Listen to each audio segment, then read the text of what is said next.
வாழ்க வையகம், வாழ்க வையகம், வாழ்க வளமுடன். குரு வாழ்க, குருவே துணை. குருவின் மலரடி சிந்தனையை, உடல் நலத்தை சீரமைத்து உய்வித்த குருவே வாழ்க. தியானமே யோகம், யோகமே ஞானம். தமிழ் ஆனந்த யோகம். வாழ்க வளமுடன். மெய்யன்பர்களே, வேதாத்திரிய தத்துவ சிந்தனைகளிலே அடிப்படையான சிந்தனையாகவும் அத்தியாவசியமான சிந்தனையாகவும் இருக்கக்கூடிய ஒரு தத்துவத்தை இன்று முதல் நாம் விளங்கிக் கொள்ள இருக்கிறோம். இது தூய வேதாத்திரிய காந்த தத்துவம் என்று ஒரு தொடர். அது என்ன தூய வேதாத்திரிய காந்த தத்துவம் என்ன என்று சொன்னால், அதாவது இந்த புறத்தில் இருக்கக்கூடிய பொருள்கள் பற்றிய ஞானம் அனைத்தும் நிரூபிக்கப்பட்டு அது தத்துவங்களாக கொடுக்கக்கூடியதாக இருக்கிறது. ஆனால் இந்த புறத்தில் நிரூபிக்கப்படாத மெய்ஞானம் என்று ஒன்று இருக்கிறது. அவற்றையெல்லாம் யூகத்தின் அடிப்படையில் தான் தத்துவ விளக்கங்களாக நமது சித்தர்கள் சொல்லி இருக்கிறார்கள். அவர்கள் மனதால் உணர்ந்து அதை வெளிப்படுத்தியும் இருக்கிறார்கள். அது நடைமுறை வாழ்க்கையில் அதை பொருத்தி பார்த்து அதை நாம் ஏற்றுக்கொள்ளக்கூடியதாகத்தான் இருக்குமே தவிர அவையெல்லாம் ஆய்வுக்கு உட்படுத்த முடியாத ஒன்று. இப்போ இந்த தேடுதல் என்று ஒரு வார்த்தை இருக்கிறது. எதை தேடுகிறோம்? இன்று உலகத்தில் மக்கள் தேடுவதே வாழ்க்கையாக கொண்டிருக்கிறார்கள். மனிதன் பிறந்தது முதல் இறக்கும் வரை தேடுதல் என்ற பணியிலேயே இருக்கிறான். எதை தேடுகிறான்? அவனிடம் எது இல்லையோ அதை தேடுகிறான். அதுதானே பொதுவாக நடக்கும். நம்மிடம் என்ன இல்லையோ அதை தேடுவோம். குறிப்பாக இன்றைய சமுதாயம் என்ன தேடுகிறது? என்னிடம் பணம் இல்லை, பணம் தேடுகிறது. பணம் கிடைத்தாலும் இன்னும் அதிகமாக இல்லை, அதனால அதிகமாக தேடுகிறது. பொருள் இல்லை, பொருளை தேடுகிறது. அப்ப அந்த சின்ன வயசுல இருந்தே அவன் எப்போ எல்கேஜிக்கு போக ஆரம்பிக்கிறானோ அங்கேயே தேடுதல் என்பது வந்து விட்டது. அப்ப கல்வி அவனிடம் இல்லை, அதை தேடி பெற்றுக் கொள்கிறான். வீடு அவனிடம் இல்லை, தேடி வாங்கிக் கொள்கிறான். இவ்வாறு தேடும் பணி என்பது இல்லாததை நோக்கி ஓடிக்கொண்டே இருக்கிறது. அதற்கு முடிவு என்பதே இல்லை. எவ்வளவு தேடினாலும் அதற்கு மேல் ஒன்று அங்கு தென்படுகிறது, அதை நோக்கி ஓடுகிறது. எப்பொழுது இந்த தேடுதலை நிறுத்தப் போகிறாய் என்றால் நிறுத்தப் போவதில்லை என்ற ஒரு நிலைதான் இருக்கிறது. உலகத்தில் முதல் பணக்காரர் என்பவரும் தேடிக்கொண்டுதான் இருக்கிறார். அவர்தான் அதிகமாக தேடிக்கொண்டிருக்கிறார். தேடுதலில் முதன்மையாக தேடிக்கொண்டிருப்பவர் யார் என்று சொன்னால் அவராகத்தான் இருக்கும். அப்படித்தான் தேடிக்கொண்டிருக்கக்கூடிய ஒரு சமுதாயம். அப்ப இல்லாததைத்தானே தேட வேண்டும். ஆம், சரி.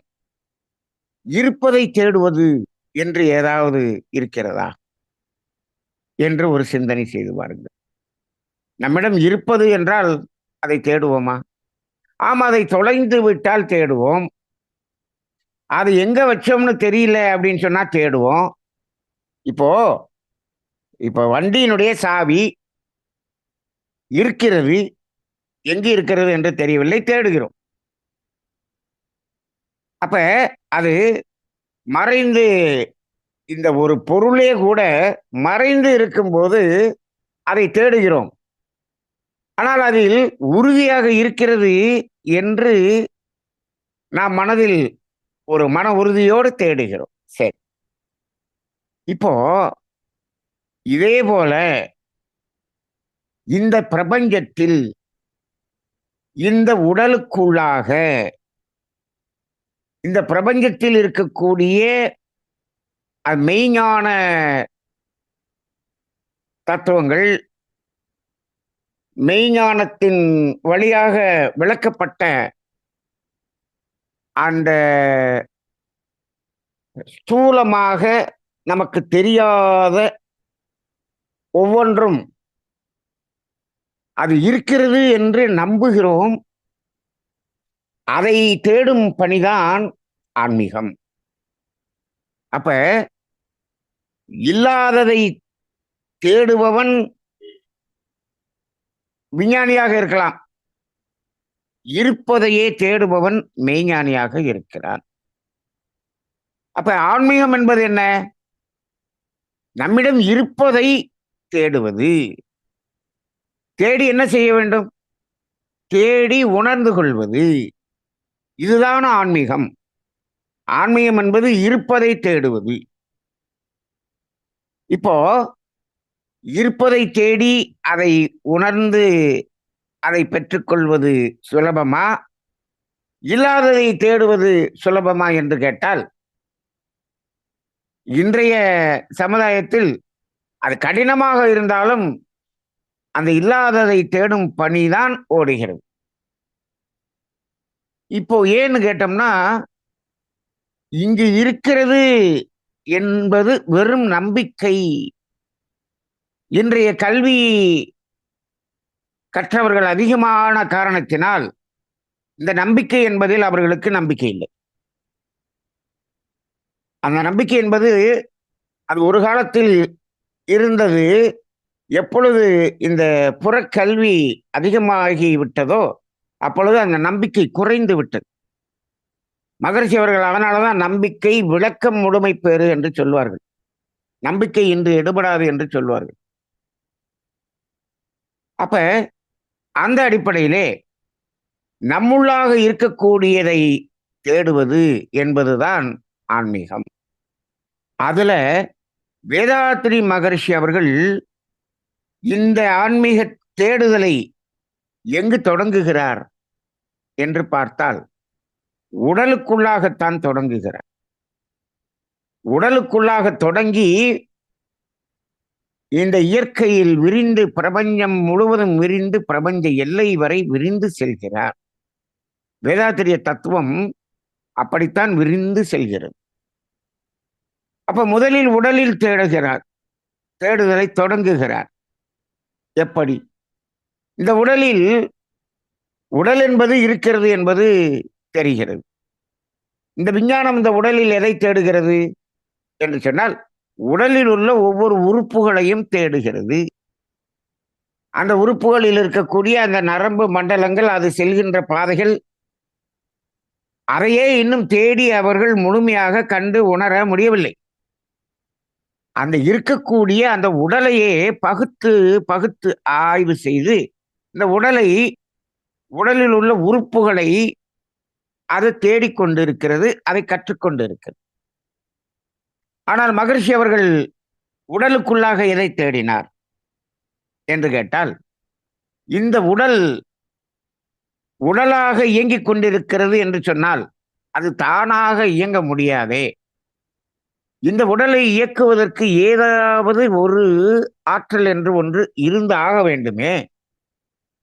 இந்த உடல் எப்படி தானாக இயங்குகிறது என்று சொன்னால், மரணம் என்று வந்த பிறகு அந்த உடல் இயக்கம் இல்லையே, இந்த உடல் உறுப்புகளின் இயக்கம் இல்லையே. அப்ப இந்த உடலுக்குள்ளாக இந்த உடலை இயக்குகிற ஏதோ ஒன்று இருந்து ஆக வேண்டும் என்று மகரிஷி அவர்கள் லாஜிக்கா தேட சொல்லுவார். இதை தேடியவர்கள் தான் சித்தர்கள்.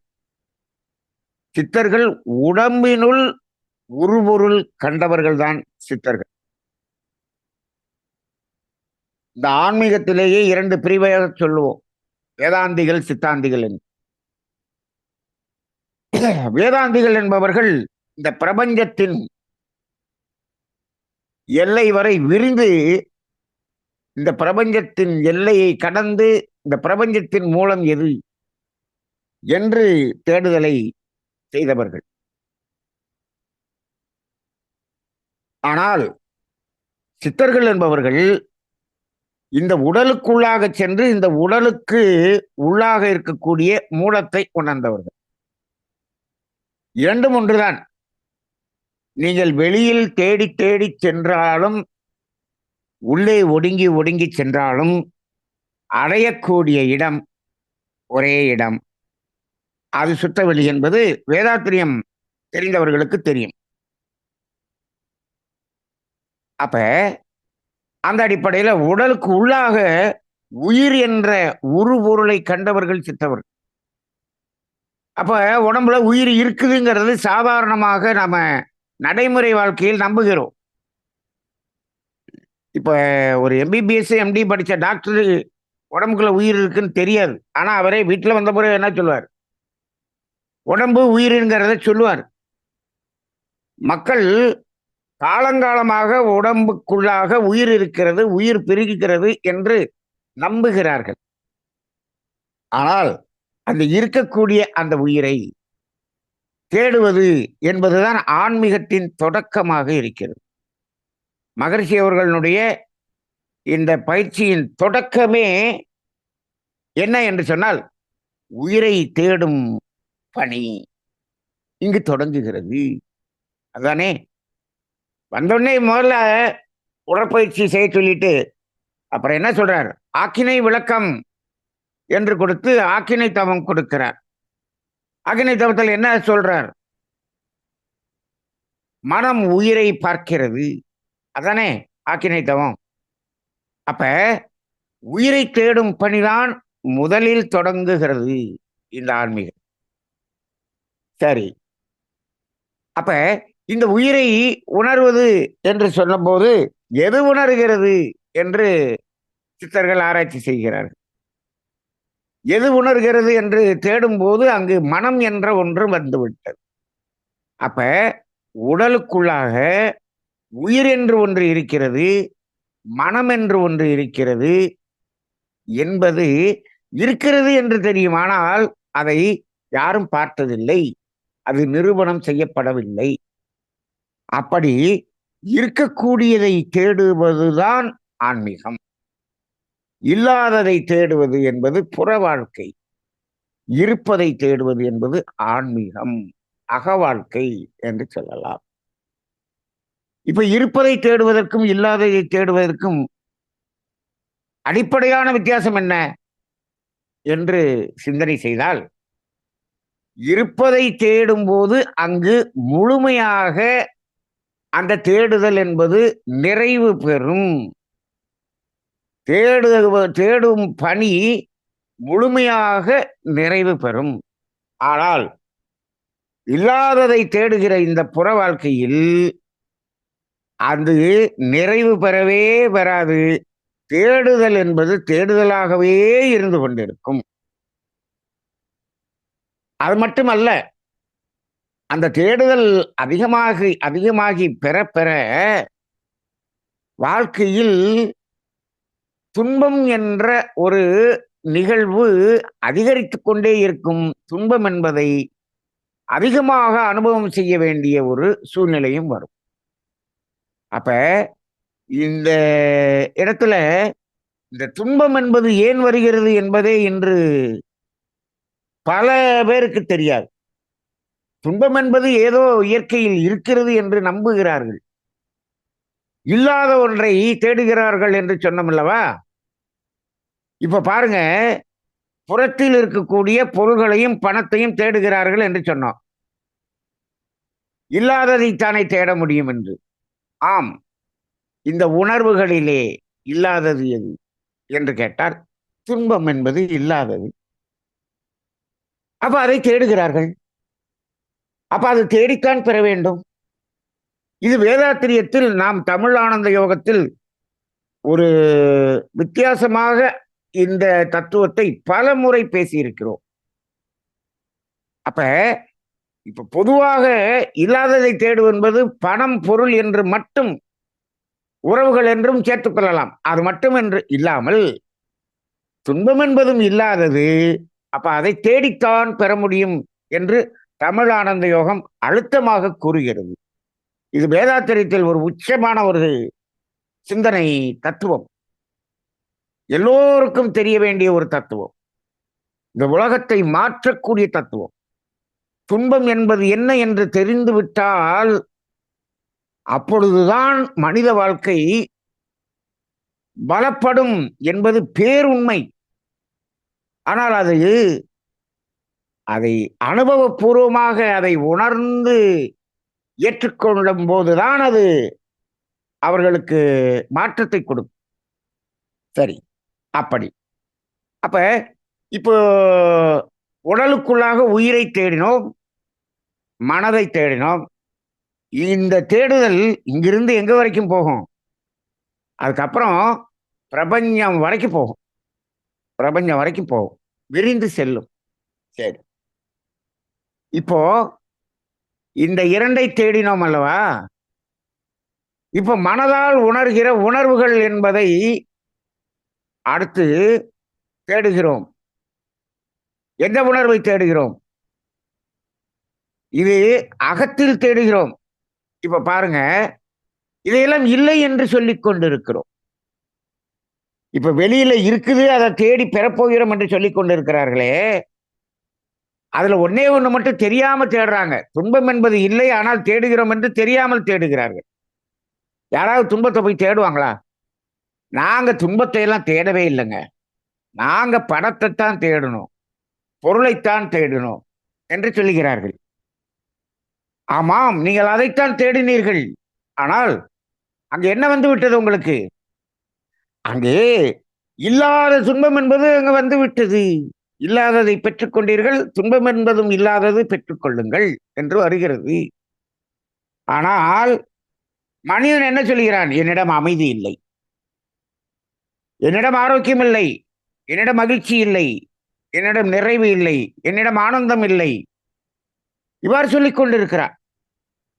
ஆனால் அது எல்லாம் நிலையாக நீடித்ததாக இருக்கிறது என்று நாம் நமது தமிழ் ஆனந்த யோகத்தின் சிந்தனை துளிகளிலே நிறைய இடத்தில் பேசியிருக்கிறோம். அப்ப இருப்பதை தேடுவது என்ற பணி இங்கு உடலுக்குள்ளாகவே உணர்வில் இருக்கக்கூடிய, நிலையாக இருக்கக்கூடிய உணர்வுகளை தேடுவது என்று ஒரு பணி இருக்கிறது.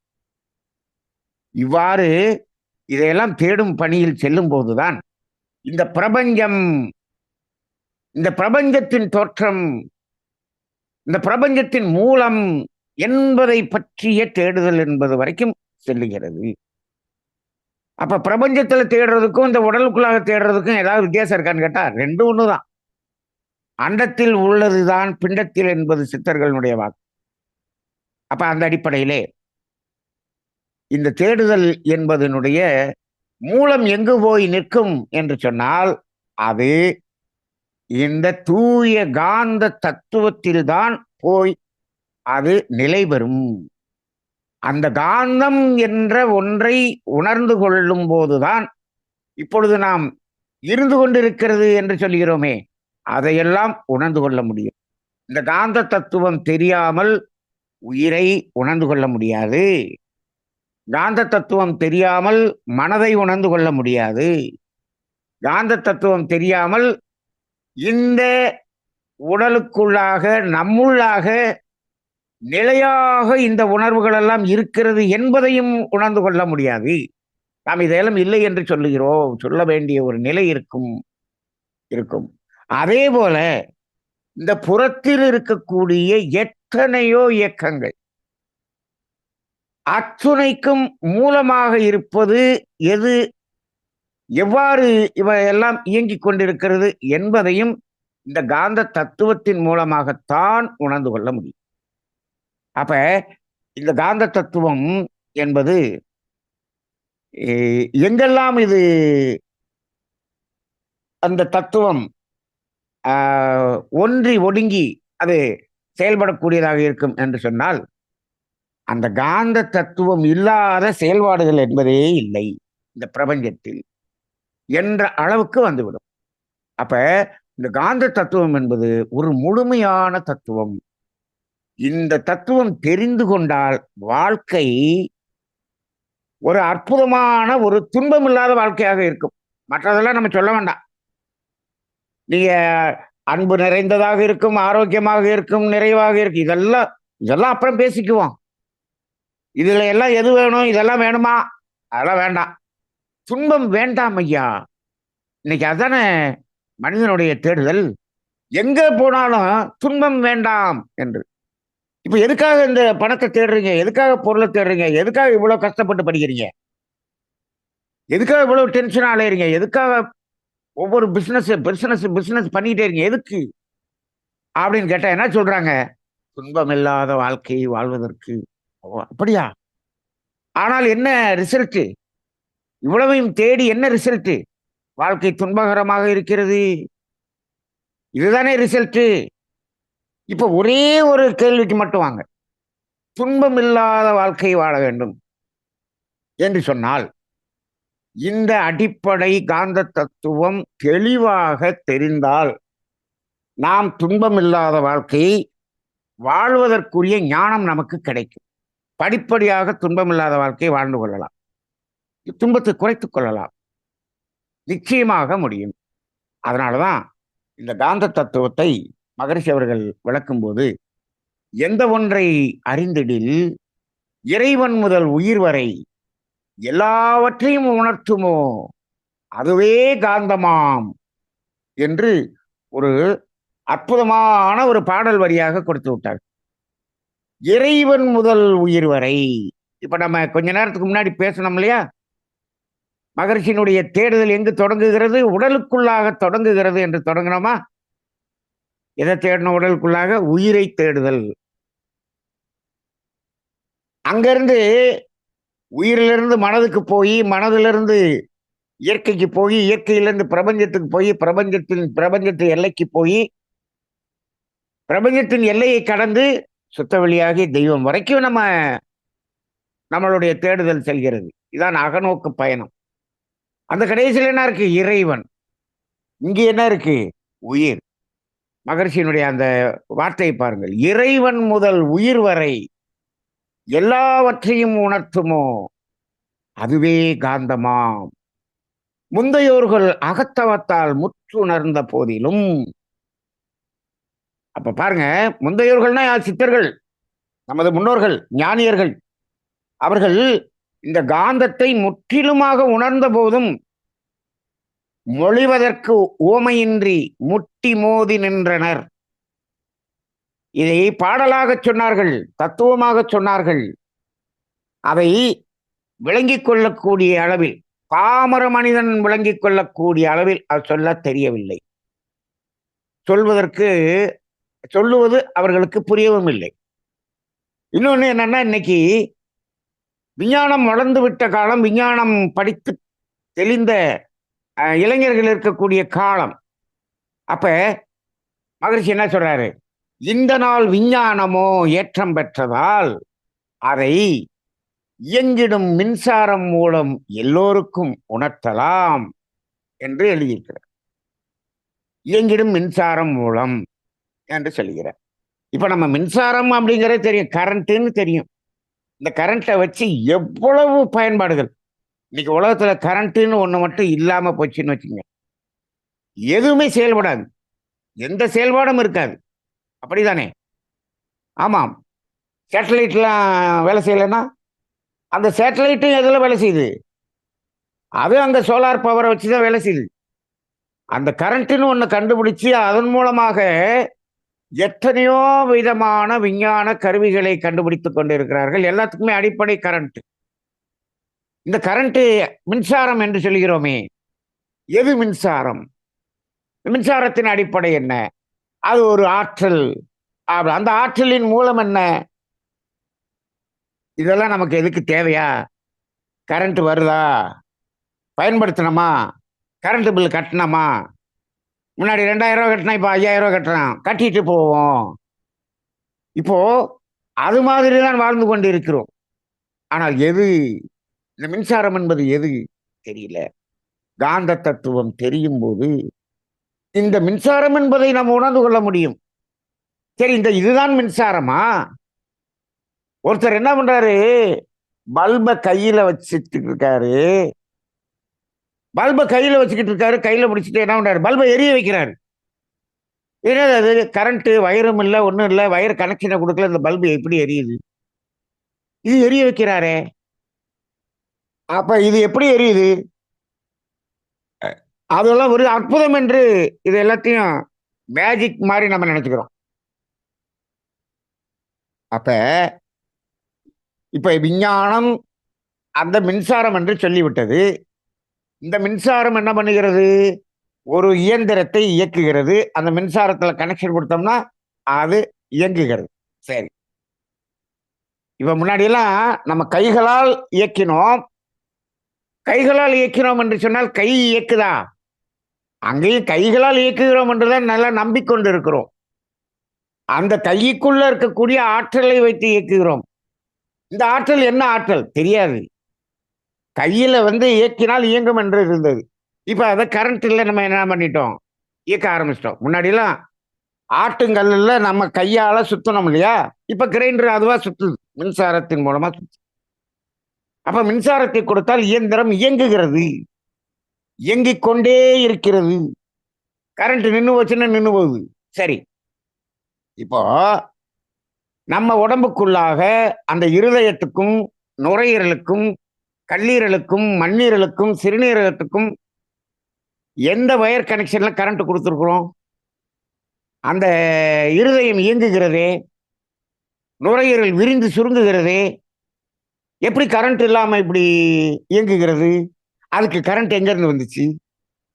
இது சிந்தனை பண்ண வேண்டிய ஒரு சிந்தனையாக இருக்கிறதா? இருக்கிறது. அப்ப இதுலயும் ஏதோ ஒரு கரண்ட்னு ஒண்ணு இருக்கே, மின்சாரம்னு ஒண்ணு இருக்கே. அப்ப வயரே போகாம அங்க மின்சாரம். இது எந்த மின்சாரம்? இந்த கை இயங்குகிறதே, ஆனால் ஒருவர் மரணம் அடைந்து விட்டால் கையை தூக்க முடியவில்லையே, அதை தூக்கியது எந்த மின்சாரம்?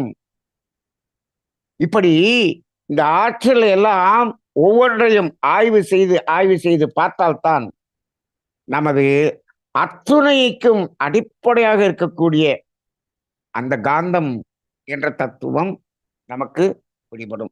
இந்த காந்தம் என்ற தத்துவம் தெரிந்த பிறகு நமது வாழ்வியலில் நாம் இயக்கிக் கொண்டிருக்கக்கூடிய ஒவ்வொரு இயக்கங்களையும் ஒவ்வொரு நடைமுறையையும் நாம் சிந்தனை செய்து பார்த்தால் அதில் எத்தனையோ தேடுதலில் இருக்கக்கூடியதற்கெல்லாம் விடை கிடைக்கக்கூடியதாக இருக்கு.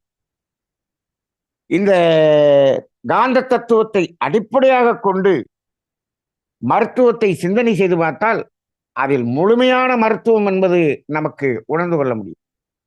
நோயை முழுமையாக குணப்படுத்தக்கூடிய அந்த தெளிவு அங்கு கிடைத்துவிடும். அதுவும் அதுக்குள்ளாகவும் காந்த தத்துவம் இருக்கிறது. ஜோதிடம் என்று சொன்னால் அதற்குள் காந்த தத்துவம் இருக்கிறது. இன்னும் நமது வாஸ்து சாஸ்திரம் என்று சொல்லுகிறார்கள். எப்படி சாஸ்திரம் என்று என்ன சொல்லுகிறீர்கள்? எதை வைத்து இப்படி இருக்க வேண்டும் அப்படி இருக்க வேண்டும் என்று சொல்லுகிறீர்கள்? முழுக்க முழுக்க முழுக்க காந்த தத்துவம்.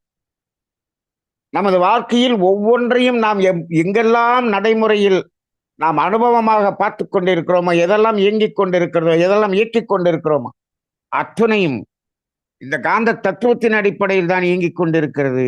அப்ப இந்த காந்த தத்துவம் தெரிந்து கொண்டு இவற்றையெல்லாம் நாம் கையாளும் போது முழுமையாக அதை கையாள முடியும். அது துன்பமாக மாறாமல் அதை காத்துக்கொள்ளவும் முடியும் என்பதுதான் ஒரு உண்மையாக இருக்கிறது. அப்படிப்பட்ட காந்த தத்துவம் என்பதை நாம் இப்பொழுது விளங்கிக் கொள்ள வேண்டும். சரி, இப்ப இந்த காந்தம் என்பது எங்க இருக்கிறது? இவ்வளவு சொல்றீங்களே, இந்த காந்தம் எங்கு இருக்கிறது என்று ஒரு கேள்வியை கேட்போம். இதை தெரிந்து கொள்ள வேண்டும். அது எங்கு இருக்கிறது? எங்கு இருக்கிறது என்ற கேள்விக்கு அங்க பதிலே இல்லை. அதற்கு பதிலாக அந்த கேள்வியை சற்று மாற்றி கேட்டுக்கொண்டால் அது விளங்கிக் கொள்ளும். எப்படி என்று சொன்னால், காந்தம் என்பது எங்கு இல்லை என்று ஒரு கேள்வியை கேளும். காந்தம் என்பது எங்கு இல்லை என்று இந்த இயக்க பிரபஞ்சம் முழுவதும் காந்தம் என்பது இல்லாத இடமே இல்லை. இல்லாததே இடமே இல்லைன்னு சொன்னீங்கன்னா, அப்ப ஜடப்பொருள்களிலும் இருக்கிறதா? ஆமாம். உயிர் பொருள்களில் ஓரறிவு தாவரத்தில், ஓரறிவு முதல் ஐயறிவு ஜீவன் வரை, ஆறறிவு மனிதன் வரை, எல்லா இடங்களிலும் நிறைந்திருக்கக்கூடியது இந்த காந்தம். ஒன்னு சொல்வார்கள், இறைவனை உருவகப்படுத்தி சொல்வார்கள். இறைவன் தன்மை என்ன என்று சொல்வார்கள். அவன் எங்கும் நிறைந்தவன், எல்லாம் வல்லவன் என்று சொல்வார்கள். எப்படி எங்கும் நிறைந்தவன் என்று சொல்லுகிறீர்கள்? எங்கும் நிறைந்தவன் என்று சொன்னால் என்னுள் இருக்க வேண்டுமே. ஆமாம். அந்த ஒரு கொசுவுக்குள்ளாக இருக்க வேண்டுமே, ஒரு சின்ன மணலுக்குள்ளாக இருக்க வேண்டுமே, அந்த நீருக்குள்ளாக இருக்க வேண்டுமே. அப்படி ஒவ்வொன்றாக சொல்லிக்கொண்டே போகலாம். ஆமாம், எங்கும் நிறைந்தவன். அது எப்படி? காமி. அதை காமிக்கணும்னா இந்த காந்த தத்துவம் உணர்ந்து கொண்டால் எங்கும் நிறைந்தவன் என்பதை உணர்ந்து கொள்ள முடியும். எல்லாம் வல்லவன் என்று சொன்னால், எல்லாம் வல்லவன் என்றால் இந்த பிரபஞ்சத்தில் இயக்கம் மட்டுமல்ல, இந்த பிரபஞ்சத்தின் ஒவ்வொரு உலகத்தில் இருக்கக்கூடிய ஒவ்வொரு உயிரின் இயக்கத்திலும், ஒவ்வொரு உயிரினத்தின் இயக்கத்திலும், இந்த மனிதனால் கண்டுபிடிக்கப்பட்ட ஒவ்வொரு விஞ்ஞான கண்டுபிடிப்புகளின் இயக்கத்திலும், எல்லாவற்றிலும் எல்லாம் வல்லவனாக ஆற்றலாக இருப்பது அந்த காந்தமே என்பதை உணர்ந்து கொள்ள முடியும். அப்ப அந்த அடிப்படை உணர்ந்து கொள்வதுதான் இந்த காந்த தத்துவம். அப்ப இப்படி பார்த்தா இந்த பிரபஞ்சத்தின் உண்மையை இந்த காந்த தத்துவத்தின் மூலமாக உணர்ந்து கொள்ளலாம் போல இருக்கிறதே என்று சொன்னால், ஆமாம், காந்த தத்துவம் முழுமையாக உணர்ந்து கொண்டால் அதை வைத்துக்கொண்டு எந்த தத்துவத்தை பார்த்தாலும் அதில் இருக்கக்கூடிய உண்மையை நாம் விளங்கிக் கொள்ள முடியும். அப்படிப்பட்டதுதான் அந்த காந்த தத்துவம். அடிப்படை அந்த காந்தமே. காந்தமே எதுல? இந்த இயக்க பிரபஞ்சம். சரி, இப்ப இந்த காந்தம் இல்லாத இடம் என்று ஒன்று இருக்கிறதா? எங்கும் நிறைந்தவன் என்று சொல்லிவிட்டீர்கள், எல்லாம் வல்லவன் என்று சொல்லிவிட்டீர்கள். காந்தம் என்பது இல்லாத இடம் இருக்கிறதா என்று கேட்டால், இந்த இயக்க பிரபஞ்சத்தை தாண்டி சுத்தவெளியாகிய தெய்வம் என்று சொல்லுகிறோம், அங்குதான் காந்தம் என்பது இல்லை. இல்லை. இந்த இயக்க பிரபஞ்சம் முழுவதும் நிறைந்து இருப்பது காந்தமே. இந்த இயக்க பிரபஞ்சம் முழுவதும் இருக்கக்கூடிய ஒவ்வொரு இயக்கமும் காந்தமே. ஒவ்வொரு இயக்கமும் காந்தமே. ஒரு கொசு பறக்கிறது என்றால் அந்த பறக்கக்கூடிய அந்த ரெக்கை அடிக்கிறதே அந்த கொசுவுக்கு, அதுவும் காந்தமே. நாம் கையை தூக்குகிறோம், அதுவும் காந்தமே. விமானம் பறக்கிறது, காந்தமே. எந்த ஒரு இயக்கத்தை எடுத்துக்கொண்டால் காந்தம் என்ற ஒரு தத்துவம் இல்லாமல் எந்த இயக்கம் என்பதே இல்லை. இல்லை. அப்ப இந்த இடத்துல இறைவன் எல்லாம் வல்லவன் அப்படின்னு சொல்றோம், எங்கும் நிறைந்தவன் என்று சொல்லுகிறோமே. அப்ப இந்த காந்தம் என்பதை இயக்கத்தில் இருக்கக்கூடிய இறைவன் என்று சொல்லலாம் என்று தோன்றுகிறது. இயக்கத்தில் இருக்கக்கூடிய இறைவன் என்று சொல்லலாம். ஆம். இப்போ இயக்கத்தில் இல்லாத இறைவன் ஒன்று இருக்கிறா? இயக்கத்தில் இல்லாததுதான் இறைவன், அதுதான் முழுமை என்று நமது முன்னோர்கள் சொல்லி இருக்கிறார்கள். இந்த காந்த தத்துவத்தை தெளிவுபடுத்தும் போது அதை தெரிந்து கொள்ளலாம். அதைத்தான் சிவம் என்று சொன்னார்கள். சிவம் தான் மூலம் என்று சொன்னார்கள். சிவம் என்றால் அசையாதது, இயக்கமற்றது. அப்ப அப்படிப்பட்ட அந்த சிவம் என்பதில் தொடங்கி அது அசையாமல் இருந்தது, அசைந்த நிலையில் இருக்கக்கூடியதுதான் இந்த பிரபஞ்சம் என்று சிவம் சக்தி என்றெல்லாம் சொல்லி வைத்து விட்டார்கள். ஆனால் அது விளங்கவில்லை. இப்ப நாம இந்த காந்த தத்துவத்தை தெரிந்து கொள்வதற்கு நாம் எங்கு தொடங்க வேண்டும்? அந்த மூலத்தில் தொடங்கி நாம் வர வேண்டும். அதை படிப்படியாக நாம் உணர்ந்து கொண்டால் தெளிவாக உணர்ந்து கொள்ளலாம். மகரிஷியினுடைய தத்துவங்கள் பெரும்பாலும் பார்த்தீர்கள் என்று சொன்னால் அவை ஒரு 2 பிரிவுகளாக பிரித்துக் கொள்ளலாம். மகரிஷி முதல்ல தவம் கொடுத்துருவாங்க. உயிரை உணர்ந்து கொள் என்று சொல்லிடுவாங்க. அதுக்கப்புறம் தவம் முடிஞ்ச பிறகு அவர் அந்த தத்துவங்களை ஒரு 2 பகுதிகளாக பிரித்திருப்பார். அதாவது 4 அகத்தாய்வுகளாக பிரித்து கொடுத்திருப்பார். அதில் முதல் 2 அகத்தாய்வு, அதில் இருக்கக்கூடிய தலைப்புகள் எல்லாம் எப்படி இருக்கும் என்று சொன்னால், நமது வாழ்வியல் சிந்தனையாக இருக்கும். நம்ம வாழ்க்கையில நாம் என்ன செய்து கொண்டிருக்கிறோம், எங்கு அளவு முறை மீறுகிறோம், எது அளவு முறை, அந்த அளவு முறை மீறினதுனால நமக்கு எப்படி துன்பம் வந்தது, இந்த துன்பம் இல்லாமல் எப்படி வாழ்வது, இதுக்கெல்லாம் காரணம் என்ன, நான் ஒன்றுமே செய்யவில்லை, எனக்கு ஏன் இப்படி துன்பம் வந்தது. இப்போ இது மாதிரி நம்மை பற்றிய பல பல பல கேள்விகளுக்கு ஒரு விடையை கொடுத்து நமது வாழ்க்கையை எப்படி மாற்றிக்கொண்டால் துன்பம் இல்லாமல் வாழலாம் என்று சொல்வதுதான் முதல் 2 அகத்தாய்வு தலைப்புகள். அதுல முழுக்க முழுக்க முழுக்க நம்மளுடைய வாழ்க்கையை பற்றி இருக்கும். இது மனிதனுடைய வாழ்க்கையை பற்றியதாக மட்டுமே இருக்கும். அது எதுல முடியும்னா அந்த பாவப்பதிவு குணம் அதை போக்கும் வழிகளும் என்ற ஒரு தலைப்பில் வந்து முடியும். வாழ்க்கை தத்துவத்தில் தொடங்கி எண்ணமாராய்தல், ஆசை சீரமைத்தல், சினம் தவிர்த்தல், கவலை ஒழித்தல், நான் யார் என்ற தத்துவத்தோடு அந்த பாவப்பதிவுகளும் அதை போக்கும் வழிகளும் வந்து முடியும். இது முழுக்க முழுக்க முழுக்க நமது வாழ்க்கையை மாற்றக்கூடிய தத்துவம். இதை புரிந்து கொண்டு மாற்றிக்கொண்டால் வாழ்க்கையில் துன்பம் என்பதே இல்லை. துன்பம் என்பது வராது. இருக்கக்கூடிய துன்பமும் விலகும். அதற்குத்தான் இது.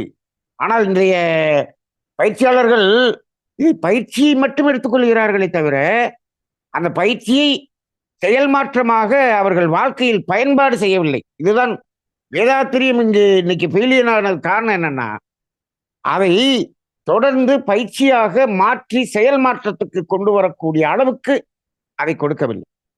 நாங்கள் பயிற்சி எடுத்த காலத்தில எல்லாம் சனி ஞாயிறு இந்த பயிற்சி இருக்கும். முதல் நிலை ஒரு சனி ஞாயிறு, அடுத்த 1 மாதம் கழித்து ஒரு சனி ஞாயிறு, ரைட்டு. அந்த 2 நாட்கள் போய் அதை அட்டன் பண்ணுனா போதுமானா இல்ல. அந்த 1 மாச கேப் எது கொடுத்தாருன்னா அதை வாழ்வியலாக மாற்றி பிராக்டிஸ் பண்ணணும். அதை நடைமுறைப்படுத்த வேண்டும். நடைமுறைப்படுத்தக்கூடிய அளவுக்கு அதை விளக்கி சொல்ல வேண்டும். அதற்கு ஆசிரியர்கள் அந்த அளவுக்கு விளங்கிய ஆசிரியர்களாக இருக்க வேண்டும். அப்படி இருந்தது. அப்ப அந்த 2மே மாற்றத்துக்கு உட்படுத்தக்கூடிய ஒன்றாக இருந்தது. அதை பயிற்சியோடு விட்டு இந்த புறத்தேடுதல்களிலேயே மனிதன் சென்று கொண்டான அல்லவா, அங்க என்ன மாற்றமே இல்லை. அப்ப அது பலனில்லாமல் போய்விட்டது. தவம் என்பது கூட இந்த மாற்றத்தை செய்வதற்காகத்தான் தவம். இது கூட இன்னைக்கு நிறைய தப்பா புரிஞ்சு கொள்ளப்படுகிறது. தவம் செய்தால் அது கிடைக்கும், இது கிடைக்கும் என்றெல்லாம் சொல்லிக் கொண்டிருக்கிறார்கள். தவம் என்பது வாழ்க்கையில் நமது செயலை மாற்றக்கூடியதுதான். செயல் மாற்றம் என்பதற்கு உதவக்கூடியதுதான் தவம். செயல் மாற்றத்துக்காகவே தவம். செயல் மாற்றம் வந்துவிட்டால் அதன் பிறகு தனியாக தவம் தேவையில்லை. அந்த செயலே தியானமாக மாறிவிடும். இது ஒரு அற்புதமான ஒரு சிந்தனை. தனியாக தவம் செய்ய வேண்டியது அவசியம் இல்லை. யாருக்கு? உன்னுடைய செயலே தவமாக மாறிவிடும் பொழுது அப்ப என்ன தேவையில்லை. ஒருவன் யாருக்கும் துன்பம் கொடுப்பதில்லை என்ற ஒரு நிலையில் வாழ்ந்து கொண்டிருக்கிறான் என்று சொன்னால் அவன் எதற்கு தவம் செய்ய வேண்டும்? அவன் தவம் செய்ய வேண்டியதில்லை. யாருக்கும் துன்பம் கொடுக்காமல் வாழுகிற அந்த வாழ்க்கையே தவமாக மாறுகிறது. என்ன சார் நீங்க இப்ப யாருக்கும் துன்பம் கொடுக்காம வாழ்றத மட்டும் சொல்லிட்டீங்க, அப்புறம் துன்பம் போக்குறதும் வேணும்ல அப்படின்னு நீங்க கேட்கலாம். நன்றாக சிந்தனை செய்து பாருங்கள். துன்பம் கொடுப்பதை ஒருவன் நிறுத்தி விட்டான் என்று சொன்னால், அதன் பிறகு அவன் செய்யக்கூடிய செயல்கள் அனைத்தும் துன்பம் போக்குவதாகத்தானே இருக்கும். வேறு என்னவாக இருக்க முடியும்? மனிதனுடைய செயல்கள் இரண்டே வகைப்படும். ஒன்று துன்பம் கொடுக்கும் செயல், இன்னொன்று துன்பம் போக்கும் செயல். 2ஐ தவிர வேற என்ன செயலும் இல்லையே. ஒண்ணு கெட்ட செயல்னு சொல்றோம், இன்னொன்னு நல்ல செயல்னு சொல்றோம். கெட்ட செயல் என்பது துன்பம் கொடுக்கும் செயல், நல்ல செயல் என்பது துன்பம் போக்கும் செயல். அவ்வளவுதான். இதில் கூட சில குழப்பங்கள்லாம் இருக்கிறது. நல்ல செயல் என்றால் இன்பம் கொடுக்கும் செயல் என்றெல்லாம் சொல்லிக் கொண்டிருக்கிறோம். அது கொடுக்க முடியுமா, கொடுக்க முடியாதா, இதெல்லாம் நம்ம பலதடவை பேசியிருக்கோம். நம்ம இதை அந்த ஜீவகாந்தம் என்ற நிலைக்கு வரும்போது அதை பத்தி பேசுவோம். நாம் இன்னும் காந்தம்ங்கிறதே நம்ம தொடக்கத்திலேயே இருக்கிறோம். இன்னும் தொடங்கவே இல்லை, முன்னுரையில தான் இருக்கிறோம். காந்தத்தில் தொடங்கி, வான்காந்தத்தில் தொடங்கி, ஜீவகாந்தத்தில் சொல்லி ஜீவகாந்தத்தின் பயன்பாட்டுக்கு வரும்போது அதை பத்தி பேசுவோம். ஆனா இப்போதைக்கு என்ன தெரிஞ்சுக்கோம்னா, நல்ல செயல் கெட்ட செயல்ங்கிறது 2. ஒன்று துன்பம் கொடுக்காமல் இருத்தல், இன்னொன்று துன்பம் போக்குதல். அப்ப இந்த துன்பம் கொடுக்காமல் இருத்தல்ங்கிற ஒரு நிலைக்கு ஒருத்தன் வந்து விட்டான் என்று சொன்னால், அவன் ஒன்று சும்மா இருக்க வேண்டும் அல்லது துன்பம் போக்கும் செயலை செய்ய வேண்டும். இந்த 2 தவிர வேற எதுவும் செய்ய முடியாது. அவன் செய்யக்கூடிய செயல்கள் எல்லாமே துன்பம் போக்கும் செயல்களாக மாறிவிடும் அல்லவா? அப்ப அப்படி ஒரு துன்பம் கொடுக்காமல் வாழக்கூடிய ஒரு வாழ்க்கைக்கு ஒருவன் வாழ்ந்து கொண்டிருந்தான் என்று சொன்னால், அவனது வாழ்க்கையே தவம். அவன் தனியாக தவம் உட்கார்ந்து அமர்ந்து செய்ய வேண்டியது அவசியமில்லை, அவசியமில்லை.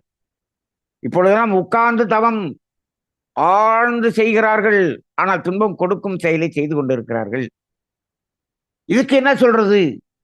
நீங்க அந்த செயலை செய்யலைன்னா அந்த அந்த வாழ்க்கையே தவம் என்று சொல்லிவிட்டீர்களே, இங்க அமர்ந்து தவம் செய்து கொண்டு துன்பம் கொடுத்து கொண்டிருக்கிறார்களே, இந்த அமர்ந்து செய்யக்கூடிய தவம் தவமா இல்லையா என்று ஒரு கேள்வி இப்பொழுது நீங்கள் கேட்கிறது என் காதில் விழுகிறது.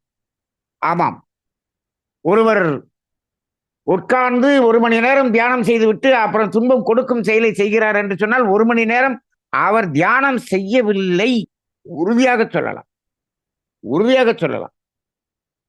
அதாவது அவரு 1 மணி நேரம் உட்கார்ந்து செய்யறாருங்க, இப்ப துன்பம் கொடுக்கறது ஓரளவுக்கு குறைச்சிருக்கிறாருங்க அப்படின்னாலாவது பரவாயில்ல.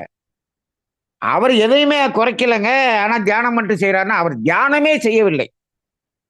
அவர் கண்ணை மூடி உட்கார்ந்து அவர் என்ன செய்து கொண்டிருந்தார் என்பது அவருக்கு மட்டும் தெரிந்த பரம ரகசியமாக இருக்கிறது. அவ்வளவுதான். அப்படிதான் இருக்கும். மகரிஷி அவர்களே சொல்லியிருக்கார், ஒன்று அவர் கனவு கண்டிருப்பார், இல்லாட்டி கற்பனை குதிரையை ஓட விட்டு இருப்பார், அல்லது தூங்கி இருப்பார் என்று சொன்னார். அப்ப தவம் என்பது மாற்றத்தை உண்டு பண்ணக்கூடியது. அப்ப அதற்காக தவம். அப்ப தவத்தை கொடுத்து விட்டு மகரிஷி இந்த 2 அகத்தாய்வை கொடுத்து விட்டார். அப்ப என்ன பண்ணணும்? தவம் செய்து இந்த அகத்தாய்வை சிந்தனை செய்து நமது செயல் மாற்றத்தை கொண்டு வந்திருக்க வேண்டும். அதுக்கு தானே 1 மாசம் டைம் கொடுத்தோம். முதல் நிலை அகத்தாய்வுக்கு 1 மாசம் டைம் கொடுத்தோம். அதுல என்ன இருக்கும்? அதுல என்ன மாறாதெல்லாம் ஆசை சிரமித்தல் மட்டும்தான் இருக்கும். அதுக்கு 1 மாசம் டைம். அதுக்கப்புறம் சினந்தவிர்த்தல், கவலை ஒழித்தல், நான் யார், அதுக்கு 1 மாசம். அதுக்கப்புறம் எத்தனை மாசம்னு கணக்கே இல்லை, அதுக்கு 1 மாசம் டைம். அப்ப இப்ப நம்ம அந்த 2 நாள் பயிற்சியோடு நிறுத்தி விட்டோம் என்று சொன்னால் ஒரு பலனும் அல்ல, எந்த பலனும் இருக்காது. சரி, அதன் பிறகு 3ஆம் நிலை 4ஆம் நிலை தத்துவங்கள் எல்லாம் எதற்காக கொடுத்தார்? இதிலேயே மாற்றம் வந்து விட்டதே, எதற்காக கொடுத்தார் என்று கேட்டால் அங்குதான் சிந்திக்கணும். இங்கே என்ன மாற்றம் வந்தாலும் செயல் மாற்றம் வந்து நாம் மாறிவிட்டோம் என்று வைத்துக் கொள்ளுங்கள், ஆனால் இந்த உலகம் நம்மை நல்லவர்களாக வாழ விடாது, வாழ விடாது. இந்த உலகத்தில் நாங்களெல்லாம் தீயவர்களாக இருக்கும்போது நீங்கள் மட்டும் எப்படி நல்லவர்களாக இருப்பது என்று நம்மை சுற்றி இருக்கக்கூடிய சுற்றமும் நட்பும் நம்மை நல்லவர்களாக வாழ விடாது, பின்னுக்கு இழுத்து தள்ளக்கூடியதை செய்யும். ஏனென்று சொன்னால் இந்த உலகத்துக்கு அதுதான் தெரியும், அதுதான் தெரியும். அப்ப அப்படி அது இழுக்கும் போது அதில் நிலைத்து நிற்க வேண்டும் அல்லவா? அப்ப அந்த இடத்துல ஒரு கன்ஃபர்மேஷன் வேணும் இல்லையா? அந்த கன்ஃபர்மேஷனுக்காகத்தான் மகரிஷி அவர்கள் இந்த 3ஆம் நிலை 4ஆம் நிலை தத்துவ பயிற்சியில இந்த இயற்கை தத்துவத்தை பற்றிய அறிவை முழுமையாக கொடுத்தார்கள். அதுக்குள்ளதான் இந்த காந்த தத்துவம் இருக்கு. 3ஆம் நிலை 4ஆம் நிலை முடித்த பிறகு பிரம்மஞானம் என்று கொடுப்பார்கள். அந்த பிரம்மஞானம் என்று கொடுக்கறதுக்கு முன்னாடி இந்த பிரம்மஞான பயிற்சி என்று அது இப்பொழுது வந்த பயிற்சி. கடைசியா பிரம்மஞான பயிற்சி இப்பொழுது இருக்கிறவங்களுக்கு எல்லாம் தெரியும். நாங்கள் பயிற்சி எடுத்த காலத்தில் பிரம்மஞான பயிற்சி என்று ஒன்று இல்லை. அப்படியெல்லாம் ஒன்றும் இல்லை. என்ன பண்ணுவார்னா 4 நிலை அகத்தாய் முடிச்ச உடனே ஆசிரியர் பயிற்சின்னு கொடுத்துருவாரு. கொடுத்துட்டு அப்ப என்ன பண்ணுவார்னா காந்த தத்துவ விளக்க பயிற்சி அப்படின்னு கொடுப்பார். அப்படி கொடுத்த அந்த காந்த தத்துவ விளக்க பயிற்சி தான் பின்னொரு காலத்தில் பெயர் மாற்றம் செய்யப்பட்டு பிரம்மஞான பயிற்சி என்று மாறிவிட்டது. அப்ப பிரம்மஞான பயிற்சி என்றாலும் காந்த தத்துவ பயிற்சின்னு ஒண்ணுதான். பிரம்மத்தை பற்றிய ஞானம். அப்ப காந்தம்ங்கிறது அங்கதானே தொடங்குது. அப்படி மாற்றியார். இதை இந்த அகத்தாய்வு பயிற்சிகள் 1, 2, 3, 4 கொடுக்கறதுக்கு முன்னாடி மகரிஷி எப்படி கொடுத்து கொண்டிருந்தார், 1980களில் எப்படி கொடுத்து கொண்டிருந்தார் என்று கேட்டால், அப்பொழுதெல்லாம் மறைபொருள் விளக்க பயிற்சி என்றே சொல்லிவிட்டார். மறைபொருள் விளக்க பயிற்சி அது 10 நாள் நடக்கும். தொடர்ந்து 10 நாள் நடக்கும் மறைபொருள் விளக்க பயிற்சி. அப்ப மறைபொருள் விளக்க பயிற்சினா என்ன? இருக்கக்கூடியதை நமக்கு தேடி கண்டுபிடிக்கக்கூடிய ஒரு பயிற்சி. மறைபொருள் அப்படின்னா என்ன அர்த்தம்? இருக்குது ஆனால் மறைந்திருக்கிறது, இருக்குது ஆனா தெரியல. உடம்புல உயிர் இருக்குன்னு நம்ம நம்புறோம் ஆனா தெரியல. மனம் இருக்குதுன்னு சொல்றோம் தெரியல. இறைவன் இருக்கிறாரா? இருக்கிறார் ஆனால் நான் பார்த்தது இல்லை. எல்லாமே மறைந்து இருக்கக்கூடியது. காந்தம் அதே போல மறைந்திருக்கக்கூடியது. இந்த நம்ம சொன்னோம் இல்லையா, மறைபொருள்கள் 3ன்னு சொல்லிட்டாரு. இந்த மறைபொருள் விளக்க பயிற்சி தான் 10 நாள். அப்ப என்ன பண்றாரு? உயிர், மனம், தெய்வம் இந்த 3ஐயும் தான் 10 நாள் விளக்குவார். இந்த 3லையும் காந்தம் அல்லையே அப்படின்னு கேட்கலாம். இந்த 3க்கு உள்ளேயும் உறைந்திருப்பது அதே காந்தமே. அப்ப இந்த மறைபொருள் விளக்க பயிற்சியில என்ன ஆயிரும்? இந்த காந்த தத்துவம் வந்துவிடும். அதன் பிறகுதான் 10 நாளைக்கு தொடர்ந்து வர்றதுக்கு மக்களுக்கு சௌகரியம் இல்லைங்கிறதுனால 2 நாட்களாக 4 பயிற்சிகள் வைத்து அப்புறம்தான் என்ன பண்ணாரு? பிரம்மஞானம் என்று கொடுத்தார். அப்ப இதுவெல்லாம் எதற்கு என்று கேட்டால், நாம் செயல் மாற்றம் செய்து ஒரு அறத்தின்படி வாழ்ந்து கொண்டிருக்கிறோம் அல்லவா, அதில் நிலைத்து வாழ வேண்டும் என்பதற்காகத்தான் இந்த தத்துவம். இந்த தத்துவத்துல எங்க இருந்து எது வரைக்கும் தொடங்கும் அப்படின்னா, பிரபஞ்ச உயிரின தன்மாற்றம் இப்பொழுதுதான் தன்மாற்றம் என்று மாற்றப்பட்டது. நாங்க படித்த காலத்துல எல்லாம் பிரபஞ்ச பரிணாமம், உயிரின பரிணாமம் அப்படின்னு இருந்தது. அது ஒரு காலகட்டத்தில் மகரிஷி அவர்கள் பிரபஞ்ச தன்மாற்றம், உயிரின தன்மாற்றம் என்று மாற்றினார். அது ஒரு பெரிய புரட்சி. பரிணாமம் என்ற வார்த்தையை தன்மாற்றம் என்று மாற்றியது ஒரு பெரிய புரட்சி. பரிணாமத்துக்கும் தன்மாற்றத்துக்கும் என்ன வேறுபாடு? இதையெல்லாம் நம்ம தொடர் நிகழ்ச்சியிலே நாம் தெரிந்து கொள்ள இருக்கிறோம். தன்மாற்றம் என்று வந்த பிறகு நம்மளுடைய புரிதல் எப்படி இருக்கிறது, நம்மளுடைய மனம் எப்படி இருக்கிறது, பரிணாமம் என்று இருக்கும் பொழுது எப்படி இருந்தது, நிறைய ஒரு புரிதல்களை நாம் உணர இருக்கிறோம். மனிதருள் வேறுபாடு ஏன் என்று சொன்னார். இன்னைக்கு 850 கோடி மனிதர்கள் இருக்கிறார்கள். 850 கோடி, சுமாரா 850 கோடி மனிதர்கள் இருக்கிறார். இப்ப இருக்கிறவங்க என்ன வச்சுக்குவோம், இதுக்கு முன்னாடி எத்தனை கோடி இறந்துட்டாங்க, இனிமேல் எத்தனை கோடி பிறக்க போறாங்க. சரி, இந்த 850 கோடி மனிதர்களில் ஒரே மாதிரியாக 2 மனிதர்களை சொல்ல முடியுமா? ஒரே மாதிரியாக உடல் உருவத்தில், அவர்களின் செயல்பாடுகளில், அவர்கள் மனநிலைகளில் 2 பேரும் ஒரே மாதிரி சொல்ல முடியுமா? முடியாது. ஒவ்வொரு இண்டிவிஜுவலும் வேற வேற வேற, தனித்தனியானவன். ஒவ்வொரு மனிதனும் தனித்தன்மை வாய்ந்தவன். அதான் இன்னைக்கு கூட இந்த ஜோதிட உலகத்திலே ஒரு பெரிய ஆராய்ச்சி, பெரிய டிபேட் நடந்து கொண்டிருக்கிறது. ஒவ்வொரு மனிதனும் தனித்தன்மையானவன் என்று சொன்னால், ஒவ்வொரு மனிதனுக்கும் தனித்துவமான ஜாதகம் இருக்க வேண்டும் அல்லவா? அப்படித்தானே இருக்க வேண்டும். நீங்கள் அதை முழுமையாக அவனுடைய வாழ்க்கையை பற்றி, குணாதிசயத்தை பற்றி நீங்கள் சொல்ல வேண்டும் என்று சொன்னால், ஒவ்வொரு மனிதனுக்கும் தனித்தனியாக அந்த ஜாதகம் இருக்க வேண்டும் அல்லவா என்று ஒரு கேள்வி எழுகிறது. ஆனால் இந்த ஜோதிட உலகத்திலே ஒரு ஜாதகத்தை எழுதுகிறார்கள். அந்த ஒரு நாளில் பிறந்த குழந்தைகள், அந்த கோள்கள் எல்லாம் அன்றைக்கு அதே இடத்தில் தான் இருக்கிறது. அதில் எந்த மாற்றமும் இருக்காது. ஒரே ஒரு சில இடத்தில் மட்டும் அந்த சந்திரன் அன்றைக்கு மாறக்கூடியதாக இருக்கலாம். சந்திரன் ஒரு கட்டத்துல கிட்டத்தட்ட 2.25 நாள் இருக்கு ஒரு ராசியில. அப்ப அதை தவிர மற்றதெல்லாம் வந்து கொஞ்சம் இன்னும் மெதுவா நகலக்கூடியது. அப்ப ஒரு நாளில் பிறக்கக்கூடிய குழந்தைகள்ல எல்லா பேருக்கும் கிரகங்கள் அங்கேயே தானே இருக்கும். ஆமாம். அப்ப அன்னைக்கு ஒரு நாள்ல பிறந்த குழந்தைகளை எப்படி வேறுபடுத்துகிறார்கள்? அந்த ஒரே நாளில் லக்கினம் என்பது மட்டும் 2 மணி நேரத்துக்கு ஒரு தடவை 12ற்கு மாறுது. அப்ப லக்கினத்தை மாறுவதை வைத்து ஜாதகம் மாறுகிறது. சரி, அது 2 மணி நேரத்துக்கு ஒரு தடவை தான் மாறுது. சரி, அப்ப 2 மணி நேரத்துக்கு ஒரு தடவை மாறுது அப்படின்னா, அப்ப 2 மணி நேரத்துக்கு அதே ராசியில தான் இருக்கும். அப்ப லக்கினம் என்பது அதே லக்கினமா தான் இருக்கும். அப்ப 2 மணி நேரத்தில் ஒரு 1000 குழந்தைகள் பிறந்தது என்று சொன்னால் அதே லக்கினத்தில் தானே இருக்கும். ஆமா. சரி, அந்த லக்கினத்துல அந்த ராசியில 30 டிகிரி இருக்கே. 2 மணி நேரத்துல 30 டிகிரி நகலுதுன்னா, அப்ப 1 டிகிரி 2 டிகிரி அப்படி பிரிச்சு பார்த்துக்கலாம்ல. ஆமா, அப்படி பிரிச்சு பார்த்துக்கலாம். அப்படியே பிரிச்சு பார்த்தாலும் அந்த 1 டிகிரியில ஒரு 40 பிள்ளைய பிறந்துச்சுன்னா எல்லாம் ஒரே மாதிரி தானே இருக்கும். இப்ப இதை எப்படி வித்தியாசப்படுத்துவது? ஆனால் வித்தியாசம் இருக்குமா என்று இருக்கணும். கண்டிப்பாக இருக்கிறது. ஒரு மனிதனைப் போல இன்னொரு மனிதன் இல்லை. வேறுபாடு இருக்கிறது. மகரிஷி இதுக்கு காரணங்கள் என்னன்னு சொல்லிட்டார். காரணங்கள் என்னன்னு 7 சம்பத்துக்கள், 16 காரணங்கள் என்று அதையும் விளக்கி இருக்கிறார்.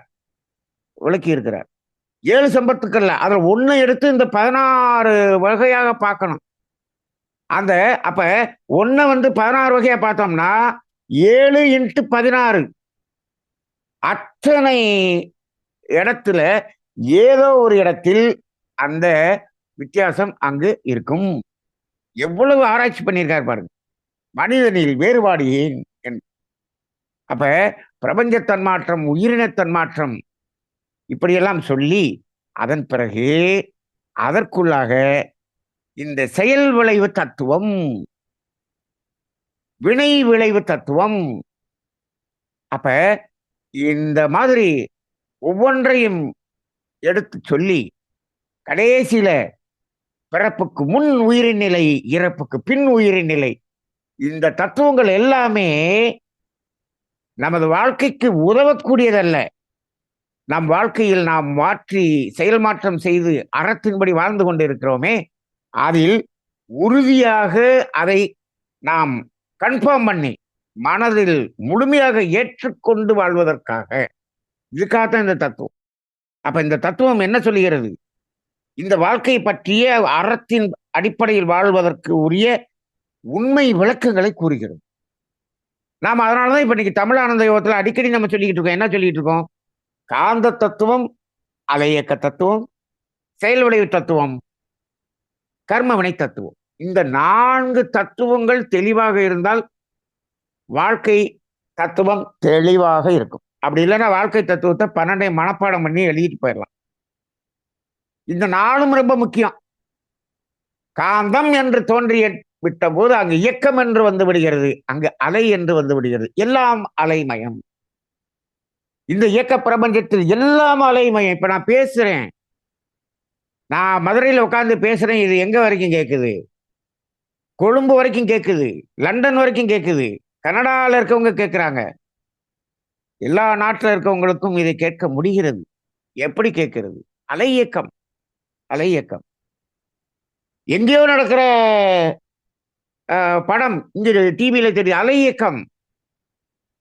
அப்ப இந்த அலை இயக்கம் எதை அடிப்படையாக கொண்டு செயல்படுகிற காந்த தத்துவம். காந்த தத்துவம் இல்லாம இந்த அலை இயக்கத்தை நம்ம புரிஞ்சுக்க முடியாது. ஆனா இன்னைக்கு அந்த டிவியில இத்தனை அலை, அந்த அலை, இந்த அலை, இந்த டெக்னாலஜி, அந்த டெக்னாலஜி, இந்த டெக்னாலஜியை படிச்சுட்டு அதுக்கு வேலை செய்யறாங்க.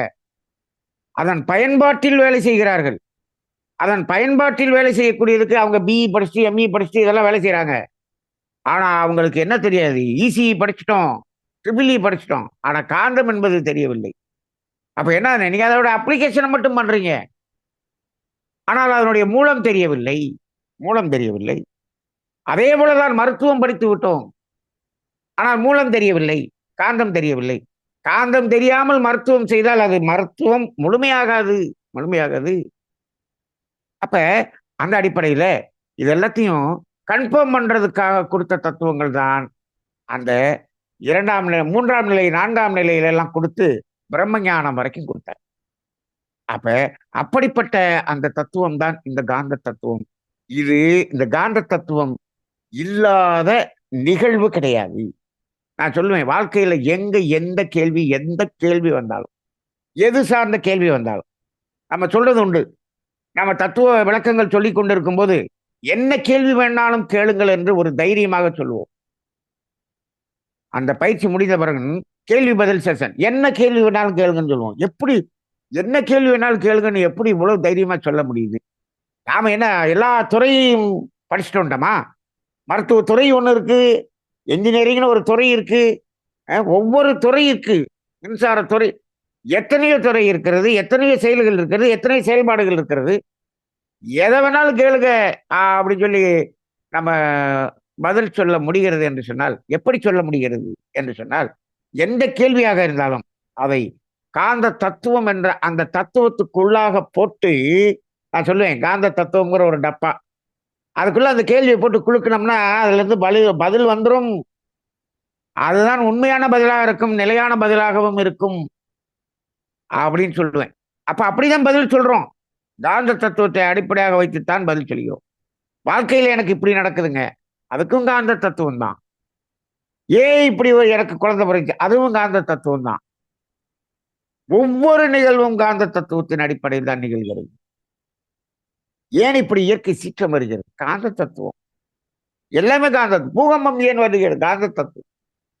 எல்லாத்துக்குள்ளேயும் காந்த தத்துவமும் அலை இயக்க தத்துவமும் இல்லாம இருக்காது. அதற்கு மேலாக இந்த மனிதர்களுடைய வாழ்க்கை அப்படின்னு வரும்போது மட்டும் இந்த ஸ்பெஷலா இந்த 2 தத்துவம் அங்க ரொம்ப அதிகமா வேலை செய்யுது. எது? செயல் விளைவு தத்துவம், கர்ம வினை தத்துவம். இந்த செயல் விளைவு தத்துவம் எல்லாத்துக்கும் பொது. ஆனா அந்த கர்ம வினை தத்துவம்னு ஒண்ணு இருக்கே, அது மனிதனுக்கு மட்டுமே ஒரு சானதாக இருக்கிறது. அப்ப காந்த தத்துவம், அலை இயக்க தத்துவம், செயல் விளைவு தத்துவம், கடைசிய கர்ம வினை தத்துவம், இந்த ஒரு தத்துவத்துக்குள்ளாக மாட்டிக்கொண்டு இருப்பவன் தான் மனிதன். இந்த கர்மவினை தத்துவம் தெளிவாகி அதில் ஒரு புரிதல் வைந்து தன்னுடைய செயலை மாற்றிக்கொண்டான் என்று சொன்னால் இவனது வாழ்க்கையும் நல்லா இருக்கும், இவனுடைய சந்ததியினுடைய வாழ்க்கையும் நல்லா இருக்கும்.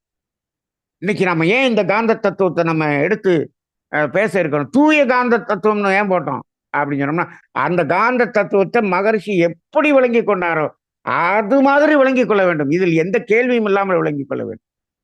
இன்னைக்கு சில இடத்துல காந்த தத்துவம் நடத்துறாங்க, அதுல சில கேள்வி கேட்டா கேள்விக்கு பதில் இல்லை. அதாவது கேள்வி கேட்க முடியாமல் நிற்கக்கூடிய தத்துவம் அது முழுமையான தத்துவம். ஒரு கேள்விக்கு பதில் சொல்ல முடியாமல் நிற்கிறது என்று சொன்னால் அது குறைபாடு உள்ள தத்துவம். இன்னைக்கு விஞ்ஞானம் எல்லா இடத்துலையும் ஒரு கேள்வியில போய் நிற்கும், அதுக்கு பதில் இல்லாம நிற்கும். ஆனா மெய்ஞானம் கேள்வியை கேட்க முடியாத நிலைக்கு கொண்டு செல்லும்.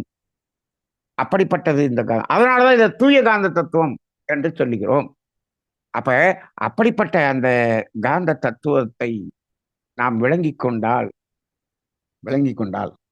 நமக்கு அனைத்து வாழ்க்கையில் இருக்கக்கூடிய எல்லா பிரச்சனைகளுக்கும் தீர்வு காண முடியும் என்ற அடிப்படையில் நாம் இந்த காந்த தத்துவம் என்ற ஒரு தத்துவத்தை தொடங்கி இருக்கிறோம். இதை படிப்படியாக சுத்த வெளியாகிய இயக்கமற்ற வெளியிலிருந்து தொடங்கி அந்த இயக்கத்தில் எப்படி இயங்கியது என்பது முதற்கொண்டு அதை தெளிவாக வரும் காலங்களிலே நாம் சிந்தனை செய்வோம். ஒவ்வொரு திங்கட்கிழமையும் காந்தம், இந்த பிரபஞ்ச காந்தம் தமிழ் ஆனந்த யோகத்தின் வழியாக வெளிப்படட்டும். ஆசான் அவர்களது அருள் ஆசிகளும் சித்தர் பெருமக்களின் ஆசீர்வாதங்களும் நமக்கு முழுமையாக கிடைக்கட்டும். இன்னும் எத்தனை நபர்கள் இதை விளங்கிக் கொள்ள வேண்டுமோ அத்தனை நபர்களையும் உள்ளே இணைத்து ஒவ்வொரு திங்கட்கிழமையும் காந்த தத்துவம் என்ற மாபெரும் தத்துவத்தை நாம் தொடங்குவோம். தொடங்கி அதில் தெளிவு வருவோம். வாழ்க்கையில் துன்பமில்லாத நிறைவான மகிழ்ச்சியான அமைதியான ஆனந்தமான வாழ்க்கையை வாழ்வோம். வாழ்க வளமுடன். நன்றிங்க ஐயா. வாழ்க வளமுடன். வாழ்க வளமுடன். நண்பர்களே, இன்று தூய காந்த தத்துவம் என்ற தொடர் சிந்தனையின் முதல் வகுப்பாக ஐயா அவர்கள் காந்த தத்துவத்தை அறிமுக உரையாக நமக்கு எல்லாவற்றையும் மிக சிறப்பாக விளக்கினார்கள். ஐயா அவர்களை அனைவரும் தவ நிலையில் வாழ்த்தி விடுவோம். ஞானாசிரியர் நன்மணி ஐயா அவர்கள் வாழ்க வளமுடன். ஞானாசிரியர் நன்மணி ஐயா அவர்கள் அருட்பேராற்றின் கருணையினால் உடல்நலம், நீளாயுள், நிறை செல்வம், உயர் புகழ், மெய்ஞானம் ஓங்கி வாழ்க வளமுடன், வாழ்க வளமுடன், வாழ்க வளமுடன். ரொம்ப சிறப்பா இருந்ததுங்க. காந்த தத்துவத்தோட அறிமுக உரையா காந்த தத்துவம் எல்லாமே காந்தம் தான் அப்படிங்கிறத ரொம்ப இன்னைக்கு தெளிவா விளக்கியிருக்கீங்க. ஐயா சொன்ன ஒரு சிறு குறிப்பு மட்டும் நான் சொல்றேங்க. அதாவது நம்ம இல்லாததான் தேடுறோம், இருப்பதை தொலைச்சிட்டு தேடுறோம் அப்படின்னு ஐயா ஆரம்பிச்சாங்க. இருப்பதை தேடுபவன் தான் அந்த ஆன்மீகம் அப்படிங்கிறத சொன்னாங்க. எல்லாருமே தேடித்தான் பெறுறோம். இதுதான் இந்த வேதாத்திரியத்தோட உச்சத்துவம்னா துன்பம்ங்கிறது இயல்பாக இல்லாத ஒன்று. ஆனா அதை தேடித்தான் எல்லாருமே போயிட்டு இருக்காங்க அப்படின்னு சொன்னாங்க. நம்ம சித்தர்கள் எல்லாம் உடலுக்குள் உள்ள மூலத்தை எல்லாம் உணர்ந்தவர்கள். வேதாந்திகள் வெளியே சுத்த வெளியில் உள்ளதெல்லாம் அவங்க தேடினாங்க. உயிரை தேடும் பணிதான் ஆன்மீகம். மனம்தான் அந்த உயிரை உணர்கிறது என்பதை சித்தர்கள் உணர்ந்திருந்தாங்க அப்படின்னு ஐயா சொன்னாங்க. ஐயா அந்த வேதாத்திரிய மகிழ்ச்சியோட ஒரு பாடலையும் சிறப்பா எடுத்து சொன்னாங்க. எந்த ஒன்றை அறிந்திடில் இறைவன் முதல் உயிர் வரை அனைத்தையும் உணர்த்துவோம், அதுவே காந்தம் அப்படிங்கிறது அந்த காந்தத்தினுடைய புல் தத்துவமும் அதுலயே அடங்கி இருக்கு. நம்ம உடல்ல இருதயம், நுரையீரல், மண்ணீரல் இதெல்லாம் எப்படி இயங்குது? எல்லாமே காந்தம் தான். அந்த உடல் உள்ள அனைத்து உறுப்புகளும் நம்ம கையை தூக்குறதுல இருந்து அனைத்து உறுப்புகளும் எப்படி இயங்குது?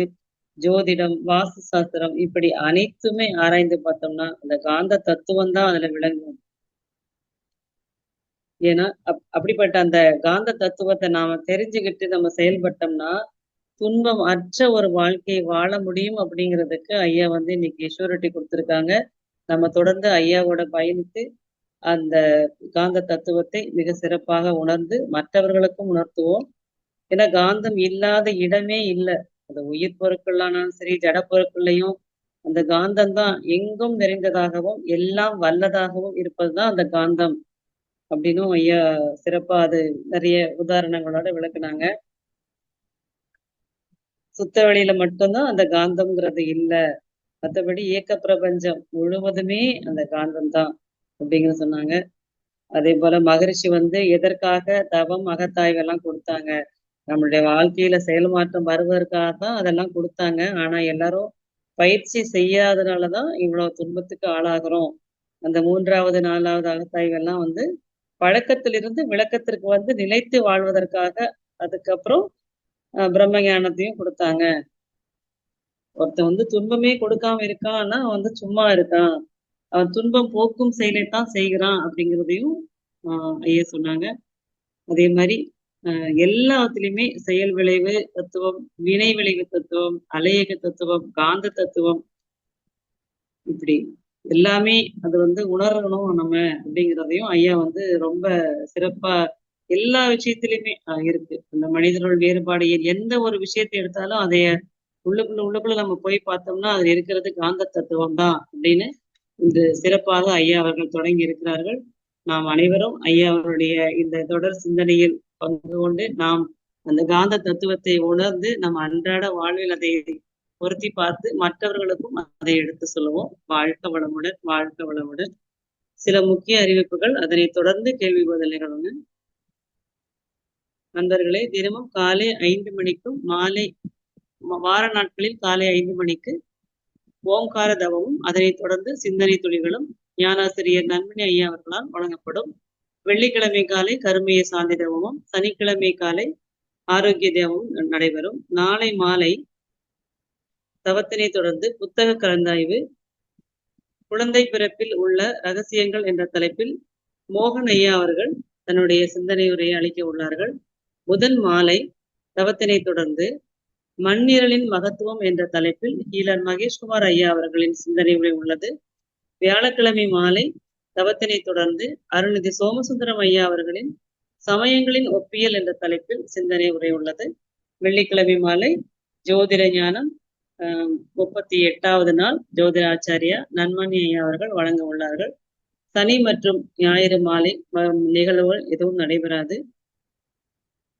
நமது நேரடி வகுப்பு ஆகஸ்ட் 8, 9, 10 தேதிகளில் மதுரை வாடிப்பட்டியில் நடைபெற உள்ளது. அதில் உங்களுக்கு தெரிந்த அன்பர்கள் அனைவரையும் சேர்த்து அவர்களும் ஆன்ம தூய்மை பெற கொண்டாற்றுங்கள். வாழ்க வளமுடன். இந்த இந்த இரண்டாவது அதாவது நேரடி பயிற்சி இன்னும் முழுமையாக காந்த தத்துவத்தின் அடிப்படையில் பல நிகழ்வுகள் அதுல நடைபெறும் என்பதை இந்த நேரத்தில் தெரிவித்துக் கொள்கிறோம். பிராக்டிக்கலான காந்த தத்துவமாக இருக்கும் இந்த பயிற்சி. வாழ்க வளமுடன். நன்றிங்க ஐயா.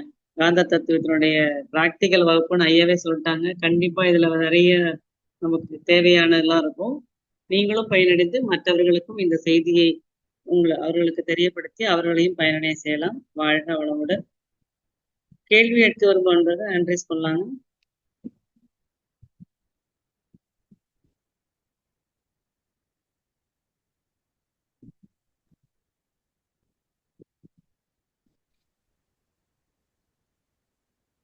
பரமசிவம் ஐயா, வாழ்க வளமுடன். வாழ்க வளமுடன். வாழ்க வளமுடன் ஐயா. ரொம்ப சிறப்பான இதா இருந்தது இன்ட்ரோடக்ஷன். அதாவது ஒரு விஷயத்துல கண்டென்ட்ல ரொம்ப கான்பிடென்ட்டா எல்லாம் தெரிஞ்சவங்க 100% தெரிஞ்சவங்க தான் அந்த பாதையை கரெக்டா அந்த பாதையில கொண்டு போய் பிடிச்சு கொண்டு போவாங்க. அந்த நம்ம மாணவர்களுக்கு சொல்லித்தர மெத்தடாலஜியை வச்சு சொல்றேன் நான். அந்த கண்டென்ட் தரவா இருக்கிறனால நீங்க அழகா தெளிவா நல்லா கொடுத்தீங்கயா. ரொம்ப சிறப்பியா. இது மாதிரி யாருமே நோபடி கேன் டூ இட். அந்த அளவுக்கு ரொம்ப சிறப்பா இருந்ததுயா. அது நம்ம பாமரர் தத்துவ ஞானி நமது வேதாத்ரி ஐயா அருட்தந்தை அவர்களுடைய ஆசி உங்களுக்கு பரிபூர்ணமா இருக்குங்கிறது நல்லா தெளிவாகவே தெரிஞ்சது உங்களுடைய பேச்சுல. நிச்சயம் உங்களுடைய இது எல்லாருக்கும் நிறைய அவருடைய பணியை தொடர்ந்து செய்வீங்க. நிறைய உங்களுக்கு நீண்ட ஆயிலும் நிறைவான எல்லாமே செல்வம் எல்லாமே கிடைத்து பூர்ண வாழ்க்கை வாழ்வீர்கள் என்று என் மனசுல உள்ளத்துல இருந்து எனக்கு தெரியுதுயா, எழுப்புது. அதை வச்சு நான் உங்களை உண்மையிலேயே ரொம்ப வணங்கி வாழ்த்துக்கிறேன். நன்றியா. நன்றிங்க. நன்றிங்க. நன்றிங்க. வாழ்க வளமுடன். ஐயாவுக்கு தத்துவங்களை மற்றவங்களுக்கு கொடுக்கறதா அவருக்கு நிறைவாக இருக்கும். வாழ்க வளமுடன். அடுத்ததாக விவோ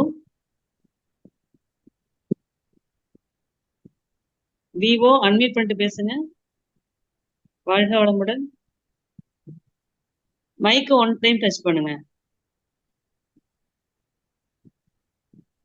அவங்க டச் பண்ண தெரியல. வெற்றி செல்வன் ஐயா, வாழ்க வளமுடன்.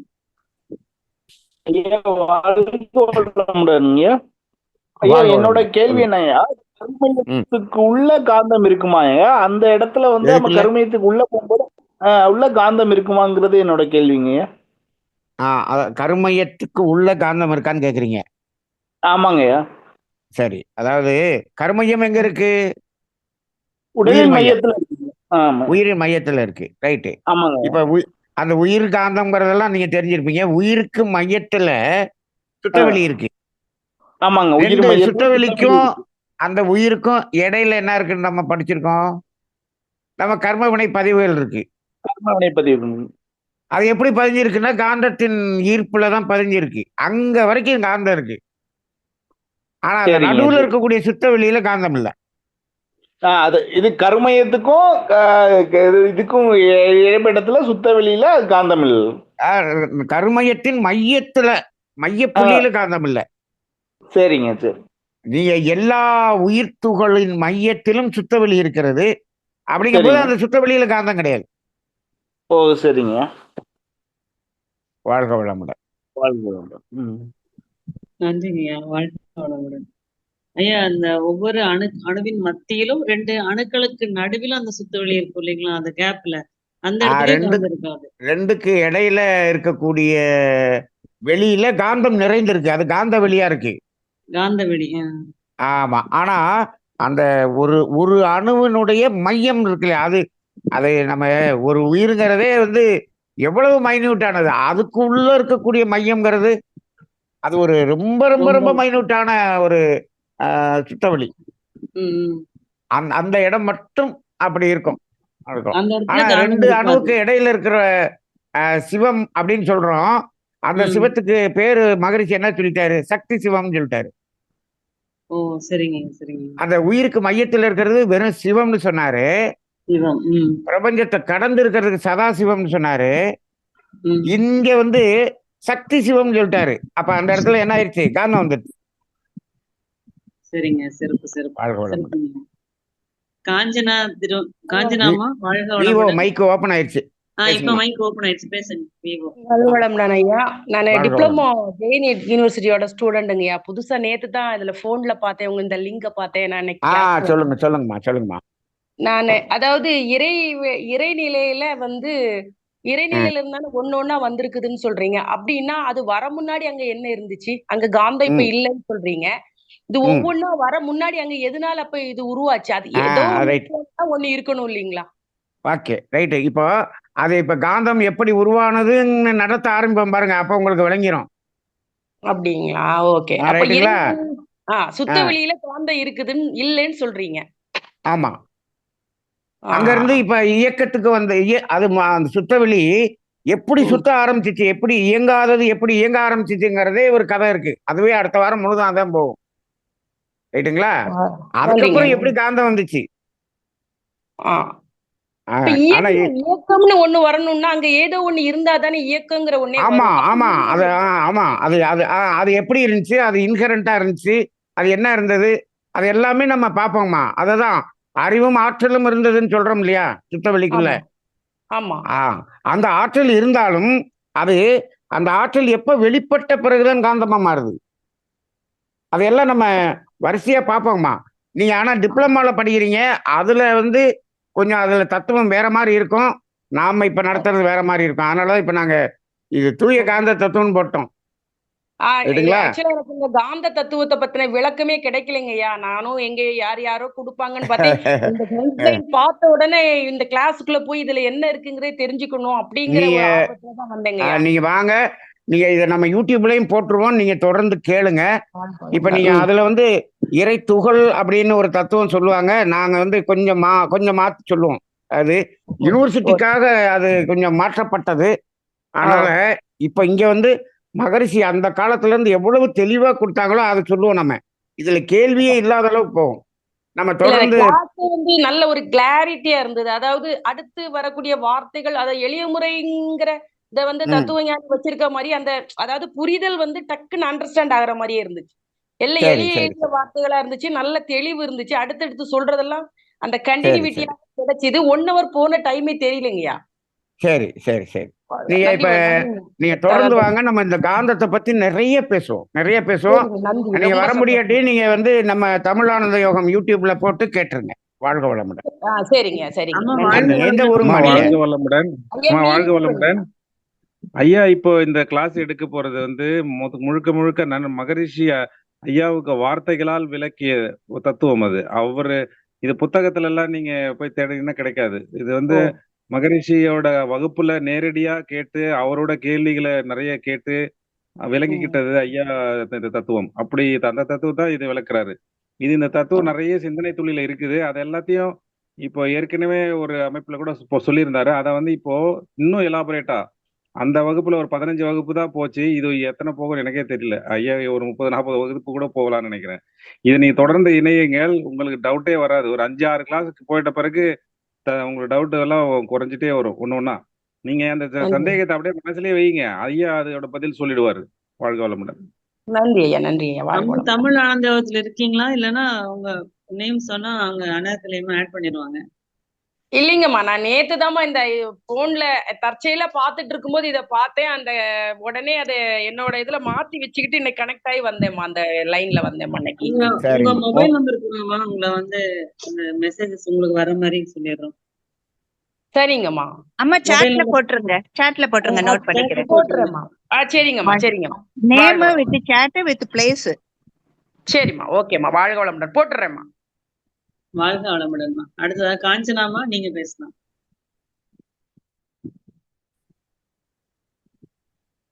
காஞ்சனாமா, வாழ்க வளமுடன்.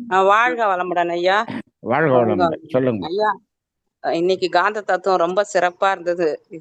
ரொம்ப ரொம்ப இன்னும் சிறப்பா இன்னும் ரொம்ப காந்த தத்துவமே ஆரம்பிக்கலங்கம்மா. காந்த தத்துவம்னா ஆரம்பிக்கல. என்னன்னு இருந்தாலும் அந்த இன்ட்ரோடக்ஷன் முன்னுரையே ரொம்ப பிரமாதமா இருந்தது. சரி சரி இன்னும் போக ரைட். போக எப்படி இருக்குன்ட்டு இதா ஆர்வமா இருக்குது. சரிங்க. அதுக்கப்புறம் எனக்கு ஒரு கொஸ்டினுக்கு ஐயா, லாஸ்ட் ம் வீக் வந்து ஒரு பேப்பர்ல ஒரு நியூஸ் பார்த்தேன் வந்து, அதாவது சரி. இந்த மிடில் ஏஜ்ல இருக்கிறவங்களுக்கு எல்லாம் வந்து ம் நல்லா உடற்பயிற்சி எல்லாம் செய்யறாங்களாம். எந்த தீய பழக்கமும் இல்லையா. ஆனாலும் வந்து சரி. அவங்களுக்கு வந்து ஒரு மன ம் அழுத்தத்தினால இறந்து ம் போயிடுறாங்க.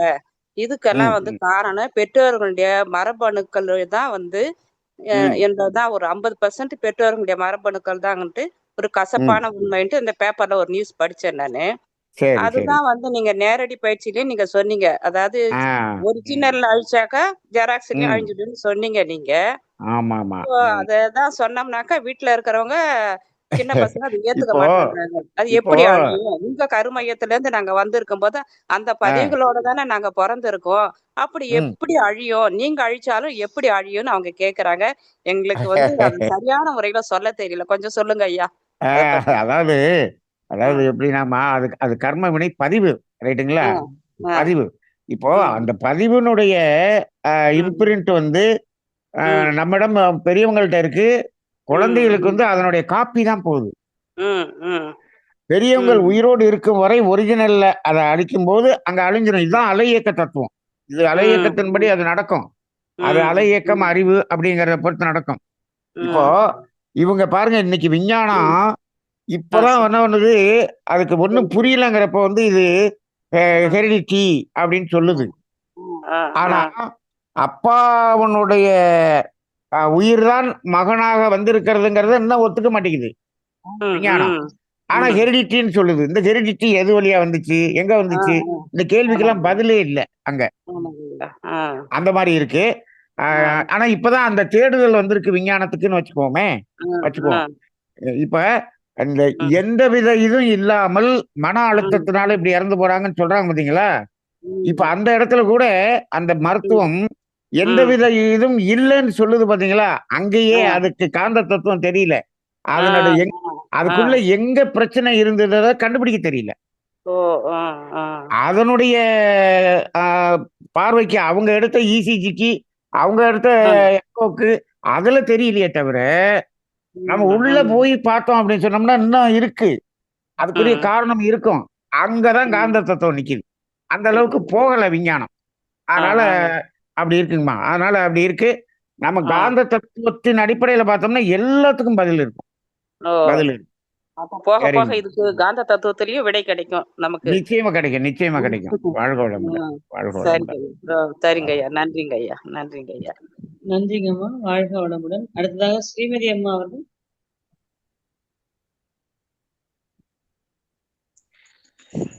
ஐயா வாழ்க வளமுடன் ஐயா. வாழ்க வளமுடன். சொல்லுங்கம்மா. சிறப்பா இருக்கிறீங்களா ஐயா? நல்லா இருக்கிறீங்களா? நல்லா இருக்கேன். நல்லா இருக்கேன். சொல்லுங்கம்மா. சொல்லுங்க. வாழ்க வளமுடன் ஐயா.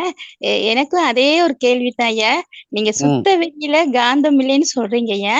அங்கிருந்து ம். வந்துதானே இந்த விண் துகள்கள் எல்லாம், இறை துகள்கள். அப்ப எப்படி? ஆமா. அப்ப இருந்தனால, அங்க இருந்தனால தானே ஐயா வந்திருக்கு வெளியில. ம். ம். இப்போ எனக்கு இது சொல்லுங்க ஐயா. இப்போங்கம்மா, இப்போ ஓ. ஆ, தயிர் இருக்குங்கம்மா. ஆ, ஓ. தயிர் இருக்கா? ஆமா. சரி. இப்ப தயிர்ல வெண்ணெய் இருக்காங்கம்மா? ஓ. தயிர் இருக்கு இருக்கா? ஐயா. வெண்ணெய் இருக்கா? பால்ல வெண்ணெய் இருக்கு. அதே மாதிரி பால் தயிராகும் பொழுது அதுலயும் வெண்ணெய் இருக்கும் தானேய்யா? இப்ப பால் இருந்துச்சு. பால் ஓ. இப்ப பால்ல இருந்து தயிர் வந்துச்சா? பாலே தயிரா மாறுச்சா? பாலுக்குள்ள இருந்து தான் தயிர் வந்திருக்கியா? பாலுக்குள்ள இருந்து தயிர் வந்துச்சுன்னு இல்ல. பாலே தயிரா மாறுச்சு. ஆமா ஆமா ஆமா பாலே தயிரா மாறி இருக்கு. ஆமா பாலுக்குள்ள இருந்து தயிர் வந்துச்சுன்னா அது பரிணாமம். ஓ, ரைட்டுங்களா? ஆமா ஆமா ஓ பாலே தயிரா மாறிச்சுங்கிற தன்மாற்றம். சரி, ஆமா இப்ப தன்மாற்றம். நம்ம ஓகே. தயிர் வந்துருச்சுன்னு வச்சுக்குவோம். இப்ப அந்த தயிர் இருக்கா, அதுக்குள்ள வெண்ணெய் இருக்கா? அது வெண்ணெயும் இருக்குயா தயிரும் இருக்குயா பாலுக்குள்ள? இப்ப வெண்ணெய், இப்ப இந்த தயிர்ல வெண்ணெய் இருக்கிறது தெரியுதா உங்களுக்கு? வெண்ணெய் இருக்க தெரியல. தெரியல. ஆனா ஆமா. சிலுப்புனோம்னா வெண்ணெய் வந்துருச்சா? ம் ஆமா வந்துருச்சு. ரைட்டுங்களா? ஓ ஓ இப்ப அது சிலுப்புன உடனே அதுல இயக்கத்தை கொடுத்த உடனே அதுல இருந்து வெளிப்பட்டது காரணம் எது? வெண்ணெய். வெண்ணெய். ஓ அது மாதிரி சுத்தவெளி வந்து தயிர் மாதிரி. ஆ அது எப்ப இயக்கமா வருதோ அப்ப என்ன ஆகுது? வெண்ணெயா மாறுது. அதான் காந்தம். ஆ, ஆ, ஆ, ஆ. அங்கய அப்ப அங்க இல்லைன்னு சொல்ல முடியாது. அங்க காந்தமாக இல்லை. அது ஓ எப்படி இருந்தது? அது இயக்கமற்ற ஒரு ஆற்றலாக இருந்தது. இங்க வரும்போதுதான் காந்தம். இப்ப காந்தம்னு வந்த பிறகுதான் அதுக்கு வந்து ஈர்ப்பு சக்தி தள்ளும் சக்திங்கிற 2 வருது. ஆமா ஆனா அது சுத்தவெளிக்குள்ளேயும் அதனுடைய ஆற்றல் இருந்தது. ஓ ஆற்றல் இருந்ததுல வந்து இந்த 2 தன்மை கிடையாது. அப்ப அதை ஆ காந்தம்னு சொல்லல நம்ம. ஆற்றல் இருந்துச்சுன்னு வச்சுக்கோங்க. இப்ப நீங்க சுத்தவெளியில காந்தம் இல்லைன்னு சொல்றோம், ஆனா ஆற்றல் இருக்குதுன்னு சொல்றோம். ஓ ஆமா அப்ப இது காந்தம்னு ஏன் பேர் வச்சோம்னா, காந்தம்னு பேர் வச்சா அங்க 2 தன்மைகள் வரணும். எது? ஈர்ப்பு சக்தி தள்ளும் சக்தி வரணும். தள்ளும் சக்தி. ஆமா ஓ ஆனா நீங்க சுத்தவெளியில் இருக்கக்கூடிய ஆற்றல்ல அப்படியெல்லாம் இல்ல. அது ஒன்று. ம். ஓ இன்னைக்கு திருவிளையாடல்ல பாட்டுக்கு போயிருங்க. ஒன்றானவன் உருவில் இரண்டானவன். ம் ம் அப்ப அங்க அது ஆற்றலாக இருக்கிறது. இங்க வந்த பிறகுதான் காந்தம்னு பேர் வருது. காந்தம்னு எப்ப பேர் வந்துச்சோ அங்க ஈர்ப்பு ஆற்றல் தள்ளும் ஆற்றல். இந்த ஈர்ப்பாற்றல் தள்ளுமாற்றலை வச்சுதான் இந்த பிரபஞ்சத்தில் இருக்கக்கூடிய எல்லா இயக்கமும். நம்ம வாழ்க்கையே அப்படிதான். நீங்க செயல் விளைவு தத்துவத்தை எடுத்துக்கிட்டீங்கன்னாலும் ஈர்ப்பாற்றல் தள்ளுமாற்றல் தான்.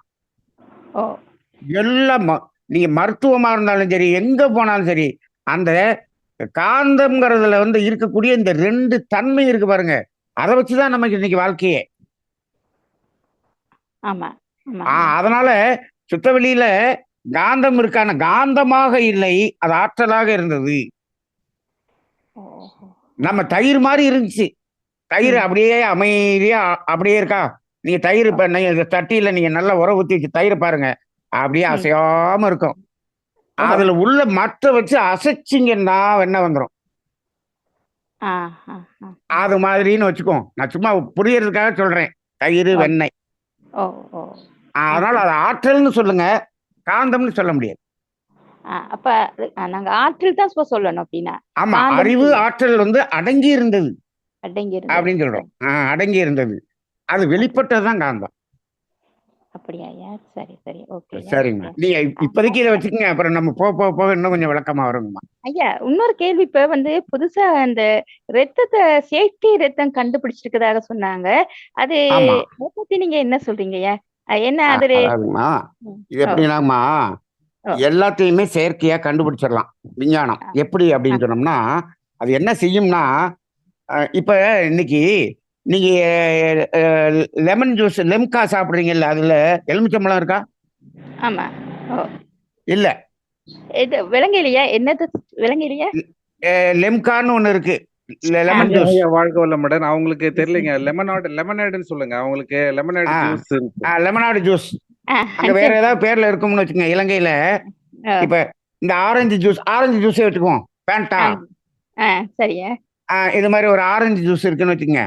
அதுக்குள்ள ஆமா ஆரஞ்சு பழம் இருக்கா? இல்ல ஜூஸ் தான் இருக்கு. ஆரஞ்சு ஜூஸ் இருக்கா?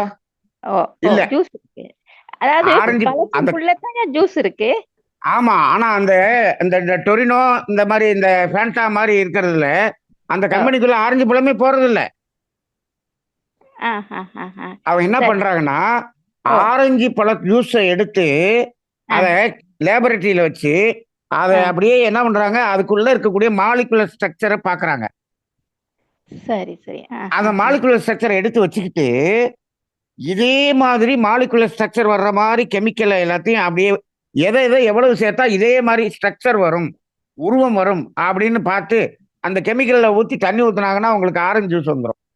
ம் ம் ம் இப்ப அதே போல இப்ப நீங்க என்ன பண்றீங்க, ரத்தத்தை எடுத்து அதனுடைய மாலிகுலர் ஸ்ட்ரக்சரை பார்க்க வேண்டியது. அந்த ஓ மாலிகுலர் ஸ்ட்ரக்சர் வர்ற மாதிரி இவங்க என்ன பண்றாங்க, கெமிக்கலை எதை எதை எப்படி எப்படி சேர்த்தா அதே ஸ்ட்ரக்சர் வருதுன்னு பார்த்து கண்டுபிடிச்சிடுறாங்க. அதுதான் இப்ப வந்து ஆர்டிபிஷியல் பிளட். ரைட்டுங்களா? ஓகே அப்ப இப்ப என்ன அது நம்ம நம்ம தெரிஞ்சுக்க வேண்டியது என்னன்னா, அது உருவத்தில் மட்டும் ரத்தமாக இருக்கும், ஆனால் அதுல இருக்கக்கூடிய தன்மையும் இயக்க ஒழுங்கும் இருக்காது. சரி சரி நம்ம அறிவுன்னா என்ன சொல்றோம், வடிவம், குணம், இயக்க ஒழுங்கு, இந்த 3 ஓகே. சேர்ந்ததான் அறிவு. ஆமா ஆனால் இவங்க விஞ்ஞானிகள் வந்து அந்த வடிவத்தை மட்டும் கொடுத்துருவாங்க, ஆர்டிபிஷியல் ரத்தத்தை கொடுத்துருவாங்க, ஆனா அதனுடைய தன்மை இருக்காது, அதனுடைய இயக்க ஒழுங்கு இருக்காது. அது கொஞ்ச நாளைக்கு அது உடம்புக்குள்ள வேலை செய்யற மாதிரி இருக்கும், அதுக்கப்புறம் என்ன ஆயிரும், திருப்பி படுத்துக்கிறோம், அது முழுமையாக வேலை செய்யாது. சரி சரி இவங்க அப்படியா சும்மா அதை அவசரத்துக்கு அப்படி ஒரு இதா கொடு. இப்ப இன்னைக்கு நம்ம ஆரஞ்சு பழத்தை புழிஞ்சு நம்ம சாப்பிட்டோம்னா கிடைக்கக்கூடிய அந்த தன்மை, எனர்ஜி இந்த ஆரஞ்சு இயற்கை ஜூஸ் குடிக்கிறப்ப இருக்காது. சரி சரி இயற்கையான இது இருக்காது அது மாதிரி அது இயற்கை தான். இவங்க என்ன பண்றாங்கன்னா அந்த உருவத்தை மட்டும் கொடுக்கறதுக்கு முயற்சி பண்றாங்க. அது சும்மா, அதாவது இன்னைக்கு வியாபாரத்துக்கு பயன்படும் ஒரு சும்மா டெம்பரரியா அவங்கள ஏதோ ஒரு இதை காப்பாத்துறதுக்கு ஒரு டெம்பரரியா அதை கொடுக்கறதுக்கு பயன்படுமே தவிர அது நிலையாக நமக்கு எதையுமே கொடுக்காதுங்கண்ணா. நிறைய பேர் இன்னைக்கு அமெரிக்காவில் இங்க கேன்சருக்கு வந்து ஒரு சித்தா மூலிகை இருக்குதுன்னு சொன்னா, அந்த மூலிகை போலவே ஒரு கெமிக்கல்ல வந்து அந்த உருவத்தை நம்ம கண்டுபிடிக்கணும்னு கண்டுபிடிச்சிட்டு இருக்காங்க, ஆனா அது வேலை செய்ய மாட்டேங்குது. சரி சரி அது இறைவனுடைய படைப்பை மனிதனால் உருவாக்க வேண்டும் என்று சொன்னால் முடியாது. நான் அதான் ஒரு தத்துவம் சொல்லியிருப்பேன், உருவாக்குதலும் உருமாற்றுதலும் அப்படின்னு சொல்லியிருப்பேன். நம்ம இறைவனால் உருவாக்கப்பட்ட காந்தத்தை நாம் மின்சாரமாக உருமாற்றம் செய்கிறோம், ஆனா காந்தத்தை நம்மளால உருவாக்க முடியாது. ஆனா விஞ்ஞானிகள் வந்து என்ன பண்றாங்கன்னா இந்த உருவத்தை மட்டும் முயற்சி பண்ணி அதுக்கு பல கோடி செலவு பண்ணி உருவத்தை உருவாக்கிடுறாங்க. இதுல சாதிச்சிட்டோம்னு சொல்றாங்க, ஆனா அது முழுமையான சாதனை அல்ல. பாப்போம்மா, இதை நம்ம வந்து ஜீவகாந்தம்னு வர்ற டாபிக்ல நம்ம இதை பத்தி பேசுவோம். ஐயா இதெல்லாம் டீடைலா கவர் பண்ண போறீங்க நீங்க ஃபியூச்சர்ல, ஆனா அதுக்கு முன்னாடி இவங்க கேள்வியா கேட்டுறேன். இதெல்லாமே வந்து பின்னாடி நம்ம ஜீவகாந்தத்துல வரும்போது நிறைய பேசுவோங்கம்மா. வாழ்க வளமுடன். ஆக்சுவலி அந்த ஃபேண்டா அதெல்லாம் வந்து ஜூஸ்னே சொல்லக்கூடாதுமா, அது அதுலயே பாட்டிலே போட்டுருமா, ஃபிளேவர்டு ட்ரிங்க். ஃபிளேவர்டுனா கெமிக்கல், அந்த அந்த அந்த சுவை வருவதற்கான கெமிக்கல் அதுல ஆட் பண்ணிருப்பாங்க. ஆமா ஆமா உண்மை உண்மை அதே மாதிரி தான் பிளட். சரி சரி நன்றி. சிறப்பான வர்ற புதன்கிழமை அன்னைக்கு மண்ணீரலின் மகத்துவம்னு ஒரு கிளாஸ் எடுப்பாங்க, நீங்க அத கூட கேட்கலாம். அந்த ரத்த உற்பத்தியில உள்ள உறுப்புக்கு நம்ம சாப்பிடுற பொருள் 7 தாதுக்கெல்லாம் அதுல வந்து அது வரும். அதுல கலந்துக்கோங்க, உங்களுக்கு டவுட் எல்லாம் இருந்தா கூட கேட்கலாம். காந்த தத்துவம் கிளாஸ் நடக்கும் போது கடத்துறதுக்கு முன்னாடி நீங்க இந்த பிரம்மஞான பாடல் கூட போட்டு விட்டுறலாம், அப்ப கொஞ்சம் சந்தேகங்களுக்கு. சரி சரி சரி வாழ்க வளமுடன். அடுத்ததாக கார்த்திகேயன் ஐயா, வாழ்க வளமுடன். ஐயா வணக்கம் ஐயா. வாழ்க வளமுடன். ஐயா இந்த காந்த தத்துவ பத்தி நீங்க புத்தகம் ஒண்ணு போடணுங்க ஐயா. அது இருக்கிற புத்தகமே இருக்கு, போடலாம். நீங்க ஒரு எண்ணத்தை மட்டும் வைங்க, போடலாம். வாழ்க வளமுடன். இப்பதான் வர எண்ணத்தை போடுங்க, எல்லாருமே எண்ணங்களை என்ன அலைகளை வீசுங்க, அலையக்கத்துல விடுங்க, அது தானே நடக்கும். வாழ்க. கண்டிப்பா காந்த தத்துவ புத்தகமும் அந்த ஜோதிடம் அது அந்த புத்தகமும் கண்டிப்பா நீங்க போடணும். அதாவது காந்த தத்துவத்துக்கு புத்தகம் போடணும்னா அது எத்தனை வால்யூம் போடுறது, எத்தனை பக்கம் போடுறதுன்னு புரியல. அவ்வளவு போடலாம், அவ்வளவு இருக்கு. சரி பாப்போம், முயற்சி செய்வோம். வாழ்க வளமுடன். ஐயா ஒரு கேள்வி வந்துங்க ஐயா. கார்த்திகை ஒரு நிமிஷம் கார்த்திகை, நீங்க புத்தகன்றதால இப்போ ஐயா சிந்தனை துளிகள் நம்ம புத்தகம் மாத்த போறோம். அதுல பெரும்பாலான தத்துவங்கள்ல பாத்தீங்கன்னா காந்த தத்துவம் தான் இருக்கும். அதை நீங்க டெப்தா படிக்க ஐயா சொல்ற இப்போ வரும் வகுப்புல விளக்க போற காந்த தத்துவங்களுடைய எல்லா விளக்கங்களும் அதுல நிறைய இடத்துல வரும். அதை நீங்க கம்பேர் பண்ணி பாருங்க. நன்றிங்க ஐயா. அப்போ ஐயா இப்போ காந்தம் வந்து தோன்றும் இடம் எங்கு, அது ஒரு கேள்வி இருக்குங்க ஐயா. அது அடுத்த வாரம் ஓகேங்க ஐயா. வாழ்க வளமுடன். சரிங்க. அப்போ கேள்வி நான் அடுத்த வாரம் கேட்டு நன்றிங்க ஐயா. வாழ்க வளமுடன். வாழ்க வளமுடன். அடுத்த வாரம் கேள்வியே இருக்காது. அடுத்த வாரம். வாழ்க வளமுடன்.